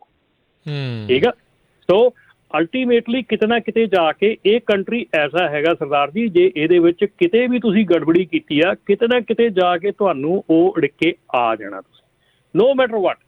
ਇਹ ਤੁਹਾਨੂੰ ਕਈ ਵਾਰੀ ਆਪਣੇ ਲੋਕੀ ਕਹਿੰਦੇ ਲੈ ਉੱਥੇ ਕਿਹੜਾ ਪਤਾ ਲੱਗਦਾ। ਠੀਕ ਹੈ ਨਾ, ਬਹੁਤ ਲੋਕੀ ਜਿਹੜੇ ਆਪਣੇ ਐਸਾ ਕੰਮ ਕਰਦੇ ਆ ਉਹ ਕਹਿੰਦੇ ਲੈ ਕੱਲੀ ਕਿਤੇ ਮੇਰੇ ਤੇ ਨਜ਼ਰ ਆ, ਪਰ ਤੇਰੇ ਤੇ ਕਿਸੇ ਦਿਨ ਤਾਂ ਨਜ਼ਰ ਪੈ ਜਾਣੀ ਆ ਨਾ। ਹੁਣ ਸਾਰਿਆਂ ਨੂੰ ਜ਼ਿੰਦਗੀ ਦੇ ਵਿੱਚ ਕਿਤੇ ਨਾ ਕਿਤੇ ਸਪੀਡਿੰਗ ਦੀ ਟਿਕਟ ਮਿਲੀ ਆ ਨਾ, ਪਰ ਸਪੀਡਿੰਗ ਤਾਂ ਰੋਜ਼ ਕਰਦੇ ਆ, ਪਰ ਮਿਲਦੀ ਇੱਕ ਦਿਨ ਹੀ ਆ ਜਿੱਦਣ ਤੁਸੀਂ ਕਾਬੂ ਆ ਜਾਂਦੇ ਆ। ਸੋ ਹਰ ਇੱਕ ਬੰਦੇ ਨੂੰ ਇਹ ਆ ਕਿ ਜਦੋਂ ਵੀ ਤੁਸੀਂ ਕੋਈ ਕੰਮ ਕਰਦੇ ਆ, ਜਦੋਂ ਵੀ ਤੁਸੀਂ ਕੋਈ ਚੀਜ਼ ਕਰਦੇ ਆ, ਇਹ ਕਿਤੇ ਨਾ ਕਿਤੇ ਜਾ ਕੇ ਤੁਹਾਡੀ ਗਲਤੀ ਜਿਹੜੀ ਆ, ਇਹ ਸਿਸਟਮ ਐਸਾ ਆ, ਅਮਰੀਕਾ ਦਾ ਸਿਸਟਮ ਐਸਾ ਆ, ਇਹ ਤੁਹਾਨੂੰ ਕਿਤੇ ਨਾ ਕਿਤੇ ਅੜਿੱਕ ਕੇ ਲੈ ਆਉਂਦਾ। ਹੁਣ ਤੁਸੀਂ 1099 ਦੇ ਉੱਤੇ ਹੀ ਆ, ਤੁਸੀਂ ਲੈ ਲਿਆ, ਤੁਸੀਂ ਥੋੜ੍ਹੇ ਜਿਹੇ ਪੈਸੇ ਟੈਕਸ ਬਚਾ ਲਏ, ਪਰ ਜਿੱਦਣ ਤੁਸੀਂ ਘਰ ਲੈਣਾ ਉਦੋਂ ਤੁਹਾਨੂੰ 1 ਤੋਂ 2% ਐਕਸਟਰਾ ਵਿਆਜ ਦੇਣਾ ਪੈਣਾ। ਠੀਕ ਆ, 1 ਤੋਂ 2% 30 ਸਾਲਾਂ ਲਈ ਫਸ ਗਏ ਤੁਸੀਂ। ਕੈਲਕੂਲੇਟ ਕਰਕੇ ਦੇਖ ਲਓ, ਕਿਸੇ ਪਾਸਿਓਂ ਤੁਹਾਨੂੰ ਫਾਇਦਾ ਨਹੀਂ ਦਿਖਦਾ ਉਹਦੇ 'ਚ। ਜੀ ਦੇਖੋ, ਬਿਜ਼ਨਸ ਵਾਲੇ ਨੇ ਤਾਂ ਕਹਿਣਾ ਭਾਈ ਤੂੰ ਹੀ ਸਾਰਾ ਟੈਕਸ ਨਹੀਂ, ਕਿਉਂਕਿ ਉਹ ਅੱਧਾ ਟੈਕਸ ਉਹਨਾਂ ਦਾ ਜੋ ਬਚਦਾ ਆ, ਸਾਰੇ ਦਾ ਸਾਰਾ ਤੁਹਾਨੂੰ ਦੇਣਾ ਪੈਣਾ, ਉਹਨਾਂ ਨੂੰ ਦੇਣਾ ਨਹੀਂ ਪੈਣਾ। ਸੋ ਤੁਸੀਂ ਇਸ ਹਿਸਾਬ ਦੇ ਨਾਲ ਜਿਹੜਾ ਉਹ ਤੁਸੀਂ ਕਰੋ। ਲਾਲੀ ਜੀ ਅਗਲੇ ਕਾਲਰ, ਸਤਿ ਸ਼੍ਰੀ ਅਕਾਲ। ਹੈਲੋ, ਸਤਿ ਸ਼੍ਰੀ ਅਕਾਲ ਜੀ। ਸਤਿ ਸ਼੍ਰੀ ਅਕਾਲ ਜੀ। ਮੈਂ ਕਹਿਣਾ ਸੀ, ਜਿਵੇਂ ਤੁਸੀਂ ਕਹਿ ਰਹੇ ਹੋ W2 ਤੇ ਆਉਣਾ ਚਾਹੀਦਾ ਹੈਗਾ, ਮੇਰੇ ਇੱਕ ਨੋਟਿਸ ਆਇਆ ਸੀਗਾ, ਮੈਨੂੰ ਐਗਜ਼ੈਕਟ ਤਾਂ ਨਹੀਂ ਪਤਾ ਹੈਗਾ, ਜੋ ਕਈ ਪਾ ਦਿੰਦੇ ਹੈਗੇ W2 ਤੇ ਟੈਕਸ ਤਾਂ ਕੱਟਦੇ ਨਹੀਂ ਹੈਗੇ, ਕੋਈ ਸਟੇਟ ਦਾ ਜਾਂ ਕੋਈ ਸਮਥਿੰਗ। ਜੇ ਇਹਦੇ ਬਾਰੇ ਕੋਈ ਥੋੜ੍ਹਾ ਜਿਹਾ ਜ਼ਿਆਦਾ ਹੈਗਾ ਦੱਸੋ ਮੈਨੂੰ। ਕਿਸੇ ਨੇ ਦੱਸਿਆ ਸੀ ਵੀ ਇਹਨਾਂ ਮੈਨੂੰ ਪਾਇਆ W2 ਤੇ ਹੈ ਤੇ ਟੈਕਸ ਤੋਂ ਮੇਰਾ ਕੱਟਿਆ ਨਹੀਂ ਹੈਗਾ, ਤੇ ਉਹ ਬਾਅਦ ਦੇ ਵਿੱਚ ਕਾਇੰਡ ਆਫ 1099 ਵਰਗਾ ਰਹਿ ਗਿਆ। ਜੀ ਥੈਂਕ ਯੂ। ਹਾਂਜੀ, ਉਹ ਤੁਹਾਡਾ ਜਿਹੜਾ ਤੁਸੀਂ ਆਪਣਾ ਜਿਹੜਾ ਤੁਹਾਡਾ CPA ਹੈ, ਜਿਹਦੇ ਕੋਲ ਟੈਕਸ ਭਰਾਉਂਦੇ ਆ ਤੁਸੀਂ, ਉਹਦੇ ਕੋਲ ਲੈ ਕੇ ਜਾਓ, ਉਹਨੂੰ ਦਿਖਾਓ ਕਿ ਮੇਰਾ ਆਹ ਪੇ ਸਟੱਬ ਹੈਗਾ, ਇਹਦੇ 'ਚ ਮੈਨੂੰ ਦੱਸ ਵੀ ਕਿਹੜਾ ਟੈਕਸ ਮੇਰਾ ਭਰਿਆ ਤੇ ਕਿਹੜਾ ਨਹੀਂ ਭਰਿਆ। ਸੋ ਤੁਹਾਨੂੰ ਜਿਹੜਾ ਤੁਹਾਡਾ CPA ਬੁੱਕ ਕੀਪਰ ਆ, ਉਹ ਤੁਹਾਨੂੰ ਦੱਸ ਸਕਦਾ ਕਿ ਤੁਹਾਡੇ ਕਿਹੜੇ ਟੈਕਸ ਕੱਟੇ ਹੋਏ ਆ, ਕਿਹੜੇ ਨਹੀਂ ਕੱਟੇ ਹੋਏ ਆ। ਸੋ ਜੇ ਤੁਹਾਡੇ ਟੈਕਸ ਨਹੀਂ ਕੱਟੇ ਹੈਗੇ ਤਾਂ ਤੁਸੀਂ ਡੈਫੀਨੇਟਲੀ ਆਪਣੇ ਇੰਪਲੋਇਰ ਨੂੰ ਜਾ ਕੇ ਕਹਿ ਸਕਦੇ ਆ ਕਿ ਮੇਰੇ ਆਹ ਟੈਕਸ ਤਾਂ ਜਿਹੜੇ ਕੱਟੇ ਨਹੀਂ ਹੈਗੇ, ਵੀ ਤੁਸੀਂ ਕਿਸ ਤਰ੍ਹਾਂ ਕਹਿ ਰਹੇ ਆ। ਕਈ ਬੰਦੇ ਜਿਹੜੇ ਆ ਇਹ ਰਾਜਕਰਨ, ਇੱਕ ਇਹ ਵੀ ਤੈਨੂੰ ਮੈਂ ਦੱਸਦਾ ਕਿ ਜਿਹੜਾ ਪੇ ਸਟੱਬ ਆ, ਕੈਲੀਫੋਰਨੀਆ ਦਾ ਪੇ ਸਟੱਬ ਇੱਕ ਸਪੈਸੀਫਿਕ ਤਰੀਕੇ ਨਾਲ ਬਣਨਾ ਚਾਹੀਦਾ। ਤੁਹਾਨੂੰ ਮਤਲਬ ਕਿ ਕਿਸੇ ਦਿਨ ਆਪਾਂ ਇਹ ਪ੍ਰੋਗਰਾਮ ਵੀ ਕਰਨਾ ਹੈਗਾ, ਜਿਹੜਾ ਕਿ ਕੈਲੀਫੋਰਨੀਆ ਦੇ ਵਿੱਚ ਜਿਹੜਾ ਪੇ ਸਟੱਬ ਹੈਗਾ ਉਹ ਸਪੈਸੀਫਿਕ ਢੰਗ ਨਾਲ ਬਣਿਆ ਹੋਣਾ ਚਾਹੀਦਾ। ਜਿਹੜੀਆਂ ਕੰਪਨੀਆਂ ਕੈਲੀਫੋਰਨੀਆ ਦੀਆਂ ਹੈਗੀਆਂ, ਜੇ ਉਹ ਸਪੈਸੀਫਿਕ ਢੰਗ ਨਾਲ ਨਹੀਂ ਬਣਿਆ, ਉਹਦੇ 'ਤੇ ਸਪੈਸੀਫਿਕ ਚੀਜ਼ਾਂ ਨਹੀਂ ਹੈਗੀਆਂ, ਮੀਲ ਐਂਡ ਰੈਸਟ ਬ੍ਰੇਕ ਨਹੀਂ ਹੈਗੀ, ਹੋਰ ਕਈ ਡੀਟੇਲਸ ਨਹੀਂ ਹੈਗੀਆਂ, ਤੁਹਾਨੂੰ ਸਿਰਫ ਤੇ ਸਿਰਫ ਤੁਸੀਂ ਸਾਰਾ ਕੁਝ ਠੀਕ ਕਰ ਰਹੇ ਮੰਨ ਲਾ ਰਾਜਕਰਨ, ਹਰ ਚੀਜ਼ ਠੀਕ ਕਰ ਰਹੇ ਆ, ਸਿਰਫ ਤੇ ਸਿਰਫ ਤੁਹਾਨੂੰ ਆਪਣਾ ਪੇ ਸਟੱਬ ਠੀਕ ਨਾ ਬਣਾਉਣ ਦੇ ਲਈ, ਆਪਣੇ ਪੇ ਸਟੱਬ ਤੇ ਆਪਣੇ ਇੰਪਲੋਈ ਨੂੰ ਸਹੀ ਨਾ ਦੱਸਣ ਦੇ ਲਈ ਤੁਹਾਨੂੰ ਜੁਰਮਾਨਾ ਹੋ ਸਕਦਾ। ਮੇਰੀ ਨਜ਼ਰ ਦੇ ਵਿੱਚ ਔਰ ਮੇਰੇ ਨੌਲੇਜ ਦੇ ਵਿੱਚ ਕਈ ਐਸੀਆਂ ਕੰਪਨੀਆਂ ਸੈਂਟਰਲ ਕੈਲੀਫੋਰਨੀਆ ਦੀਆਂ ਥਰੂ ਆਊਟ ਮੇਰੀ ਨਜ਼ਰ 'ਚ ਹੈਗੀਆਂ, ਜਿਨ੍ਹਾਂ ਨਾਲ ਮੇਰੀ ਡਿਸਕਸ਼ਨ ਹੋਈ ਆ, ਗੱਲ ਹੋਈ ਆ, ਜਿਨ੍ਹਾਂ ਨੇ $50,000 ਤੋਂ ਲੈ ਕੇ $1 ਮਿਲੀਅਨ ਤੱਕ ਦਾ ਫਾਈਨ ਦਿੱਤਾ ਆ, ਜਸਟ ਬਿਕਾਜ਼ ਉਹਨਾਂ ਦਾ ਪੇ ਸਟੱਬ ਸਹੀ ਨਹੀਂ ਬਣਾ ਕੇ ਦਿੱਤਾ। ਜੀ ਸੋ ਇਹ ਬਿਮਾਰੀ ਇਹ ਨਹੀਂ ਕਿ ਤੁਸੀਂ ਪੇ ਸਟੱਬ ਤੁਸੀਂ ਕਹਿਤਾ ਜੀ ਮੇਰੇ ਤਾਂ W2 ਤੇ ਆ ਤੇ W2 ਤੇ ਆ, ਠੀਕ ਹੈ ਨਾ। ਹੁਣ ਕਈ ਕੰਪਨੀਆਂ, ਆਪਣੀ ਗੋਰਿਆਂ ਦੀ ਕੰਪਨੀ ਹੈਗੀ ਆ, ਟਲੈਰੀ ਦੀ ਇੱਕ ਕੰਪਨੀ ਸੀਗੀ, ਮੈਂ ਨਾਂ ਤਾਂ ਚਲੋ ਕੀ ਲੈਣਾ ਹੈਗਾ, ਉਹ ਸਿਰਫ ਮੀਲ ਐਂਡ ਰੈਸਟ ਬ੍ਰੇਕ ਸਹੀ ਢੰਗ ਨਾਲ ਉਹਦੇ ਉੱਤੇ ਨਹੀਂ ਪਾਈਆਂ ਪੇ ਸਟੱਬ ਤੇ, ਤੇ ਉਹਨਾਂ ਤੇ ਆਪਣਾ ਡਰਾਈਵਰਾਂ ਨੇ ਲਾਸੂਟ ਕਰਤਾ 2.2 ਮਿਲੀਅਨ ਦਾ ਲਾਸੂਟ। ਉਹ ਕੰਪਨੀ ਬੰਦ ਹੋ ਗਈ। ਪਿਛਲੇ 40 ਸਾਲ 50 ਸਾਲ ਦੀ ਕੰਪਨੀ ਸੀ ਚੱਲਦੀ, ਉਹ ਬੰਦ ਕਰ ਦਿੱਤੀ ਉਹਨੂੰ। ਕਿਉਂ? ਕਿਉਂਕਿ ਮੀਲ ਐਂਡ ਰੈਸਟ ਬ੍ਰੇਕ ਜੇ ਤੁਸੀਂ ਸਹੀ ਢੰਗ ਨਾਲ ਨਹੀਂ ਦਰਸਾ ਰਹੇ ਆਪਣੇ ਪੇ ਸਟੈਪ ਤੇ, ਜੇ ਤੁਹਾਡੇ EMPLOYEE ਨੂੰ ਨਹੀਂ ਪਤਾ ਲੱਗ ਰਿਹਾ ਕਿ ਮੈਨੂੰ ਮੀਲ ਐਂਡ ਰੈਸਟ ਬ੍ਰੇਕ ਦੇ ਪੈਸੇ ਮਿਲੇ ਆ, ਕਿੱਥੇ ਮਿਲੇ ਆ, ਕੀ ਮਿਲਿਆ, ਡੀਟੇਲ 'ਚ ਨਹੀਂ ਤੁਹਾਡਾ ਪੇ ਸਟੈਪ ਹੈਗਾ, ਤੇ ਉਹਦਾ ਵੀ ਬਹੁਤ ਵੱਡਾ ਫਾਈਨ ਆ। ਜਦ ਕਿ ਤੁਸੀਂ ਹੋ ਸਕਦਾ ਸਾਰਾ ਕੁਝ ਠੀਕ ਕਰ ਰਹੇ ਹੋ, ਇਹ ਨਹੀਂ ਮੈਂ ਕਹਿੰਦਾ ਤੁਸੀਂ ਠੀਕ ਨਹੀਂ ਕਰ ਰਹੇ, ਤੁਸੀਂ ਠੀਕ ਕਰ ਰਹੇ ਹੋ ਸਕਦੇ ਆ, ਪਰ ਦਰਸਾਉਣਾ, ਉਹਨੂੰ ਦਿਖਾਉਣਾ ਜਿਹੜਾ ਆ ਉਹ ਸਹੀ ਢੰਗ ਨਾਲ ਪੈਣਾ ਤੁਹਾਨੂੰ। ਜੀ ਜੀ ਬਿਲਕੁਲ ਬਿਲਕੁਲ। ਅਤੇ ਬਹੁਤ ਬਹੁਤ ਸ਼ੁਕਰੀਆ ਰਮਨ ਜੀ। ਸਮਾਂ ਵੀ ਆਪਣੇ ਅੱਜ ਦੇ ਪ੍ਰੋਗਰਾਮ ਦਾ ਜਿਹੜਾ ਉਹ ਹੁਣ ਸਮਾਪਤ ਆ, ਅਤੇ ਮਿਲਦੇ ਹਾਂ ਜੀ ਫਿਰ ਆਪਾਂ ਅਗਲੀ ਵਾਰ। ਅਤੇ ਬਾਕੀ ਭਾਈ ਸਾਰੀਆਂ ਚੀਜ਼ਾਂ ਦਾ ਧਿਆਨ ਰੱਖਿਆ ਕਰੋ। ਕਿਸੇ ਦੇ ਕਹੇ ਵੀ ਇਹ ਕਹਿੰਦੇ ਵੀ ਉੱਥੇ ਇੱਥੇ ਖੂਹ 'ਚ ਛਾਲ ਮਾਰ ਤੇ ਛਾਲ ਨਾ ਮਾਰ ਦਿਆ ਕਰੋ। ਆਪ ਵੀ ਜਿਹੜੇ ਆਪਣੇ ਦਿਮਾਗ ਤੋਂ ਠੰਡੇ ਦਿਮਾਗ ਦੇ ਨਾਲ ਸੋਚੋ, ਦੇਖੋ ਕਿਹੜੇ ਤੁਹਾਡੇ ਖਰਚੇ ਆ, ਕਿੱਦਾਂ ਪੂਰੇ ਹੋਣਗੇ। ਇੰਨੇ 20% ਦੇ ਉੱਤੇ ਚੱਕੇ ਲੋਨ, ਸਿਆਣਾ ਬੰਦਾ ਤਾਂ ਜਿਹੜਾ ਆ ਉਹ ਇਹ ਚੀਜ਼ ਤੋਂ ਦੂਰ ਭੱਜਦਾ ਵੀ ਜਿੰਨਾ ਘੱਟ ਲੋਨ ਦਾ ਇੰਟਰਸਟ ਹੋਵੇ ਉਨਾ ਚੰਗਾ ਆ। ਵੱਧ ਅੱਡੀਆਂ ਚੱਕ ਕੇ ਜਿਹੜਾ ਉਹ ਨਾ ਲਓ। ਜਿੱਦਾਂ ਦੱਸ ਰਹੇ ਆ, ਹੋਰ ਬਹੁਤ ਸਾਰੇ ਜਿਹੜੇ ਖਰਚੇ ਇਸ ਚੀਜ਼ ਦੇ ਵਿੱਚ ਹੁੰਦੇ ਆ। ਇਸ ਇੰਡਸਟਰੀ ਦੇ ਵਿੱਚ ਆਉਣ ਤੋਂ ਪਹਿਲਾਂ ਉਹ ਸਾਰੀਆਂ ਚੀਜ਼ਾਂ ਦਾ ਜਿਹੜਾ ਪਤਾ ਕਰੋ। ਨਾਲੇ ਜਦੋਂ ਤੁਸੀਂ ਕਿਸੇ ਨੂੰ ਇਨਵਾਈਟ ਕਰਦੇ ਆ ਨਾ ਵੀ ਹਾਂ ਵੀ ਆ ਕੇ ਤੂੰ ਇਸ ਚੀਜ਼ ਵਿੱਚ ਦੱਸੋ, ਉਹਨੂੰ ਸਾਰੀ ਚੀਜ਼ ਦੱਸਿਆ ਕਰੋ ਵੀ ਭਾਈ ਤੇਰੇ ਟਾਇਰ ਵੀ ਇੱਦਾਂ ਘਸਣੇ ਆ, ਡੀਜ਼ਲ ਦੇ ਪ੍ਰਾਈਸ ਵੀ ਉੱਤੇ ਥੱਲੇ ਹੋਣੇ ਆ, ਗੱਡੀ ਵੀ ਤੁਹਾਡੀ ਖਰਾਬ ਹੋ ਸਕਦੀ ਆ, ਐਕਸੀਡੈਂਟ ਵੀ ਹੋ ਸਕਦਾ ਆ, ਅਤੇ ਕਈ ਵੀਕ ਜਿਹੜੇ ਆ ਤੁਹਾਨੂੰ ਕੰਮ ਤੋਂ ਬਗੈਰ ਵੀ ਜਿਹੜਾ ਉਹ ਰਹਿਣਾ ਪੈ ਸਕਦਾ ਆ। ਸੋ ਉਸ ਹਿਸਾਬ ਦੇ ਨਾਲ ਜਿਹੜਾ ਉਹ ਬੰਦਾ ਜਿਹੜਾ ਇਨਫੋਰਮਡ ਡਿਸੀਜਨ ਜਿਹੜਾ ਉਹ ਬਣਾ ਸਕੇ, ਇਹ ਚੀਜ਼ ਜਿਹੜੀ ਉਹ ਜ਼ਰੂਰ ਕਰਿਆ ਕਰੋ, ਤਾਂ ਜੋ ਜਿਹੜਾ ਤੁਹਾਡੀ ਇੰਡਸਟਰੀ ਦੇ ਵਿੱਚ ਆ ਰਿਹਾ ਬਾਅਦ ਦੇ ਵਿੱਚ ਉਸ ਚੀਜ਼ ਨੂੰ ਪੂਰੀਆਂ ਕਰਨ ਦੇ ਲਈ ਗਲਤ ਕਰੂਗਾ, ਗਲਤ ਕਰਦੇ ਅਤੇ ਫਿਰ ਸਾਰੀ ਇੰਡਸਟਰੀ ਨੂੰ ਜਿਹੜਾ ਉਹ ਖਰਾਬ ਕਰੂਗਾ। ਇੱਕ ਤੋਂ ਅੱਗੇ ਜਿਹੜੀ ਫਿਰ ਇੱਦਾਂ ਹੀ ਕੰਮ ਜਿਹੜਾ ਉਹ ਚੱਲਦਾ ਰਹਿੰਦਾ ਹੈਗਾ ਆ। ਸੋ ਧਿਆਨ ਰੱਖਿਆ ਕਰੋ। ਅਤੇ ਰਮਨ ਜੀ ਬਹੁਤ ਬਹੁਤ ਸ਼ੁਕਰੀਆ ਜੀ, ਮਿਹਰਬਾਨੀ ਜੀ। ਮਿਲਦੇ ਹਾਂ ਜੀ ਫਿਰ ਅਗਲੀ ਵਾਰ। ਮਿਹਰਬਾਨੀ ਜੀ, ਸਤਿ ਸ਼੍ਰੀ ਅਕਾਲ। ਸਤਿ ਸ਼੍ਰੀ ਅਕਾਲ ਜੀ। ਅਤੇ ਇੱਥੇ ਸਾਡੇ ਅੱਜ ਦੇ ਪ੍ਰੋਗਰਾਮ ਦੀ ਸਮਾਪਤੀ ਆ। ਅਗਲੀ ਵਾਰ ਤੱਕ ਲਈ ਮੈਨੂੰ ਵੀ ਇਜਾਜ਼ਤ ਦਿਓ। ਮੇਰੇ ਵੱਲੋਂ ਵੀ ਤੁਹਾਨੂੰ ਸਾਰਿਆਂ ਨੂੰ ਪਿਆਰ ਸਤਿਕਾਰ ਸਨੇਗੀ ਜੀ। ਸਤਿ ਸ਼੍ਰੀ ਅਕਾਲ। ਸੁਣਦੇ ਰਹੋ ਪੰਜਾਬੀ ਰੇਡੀਓ USA।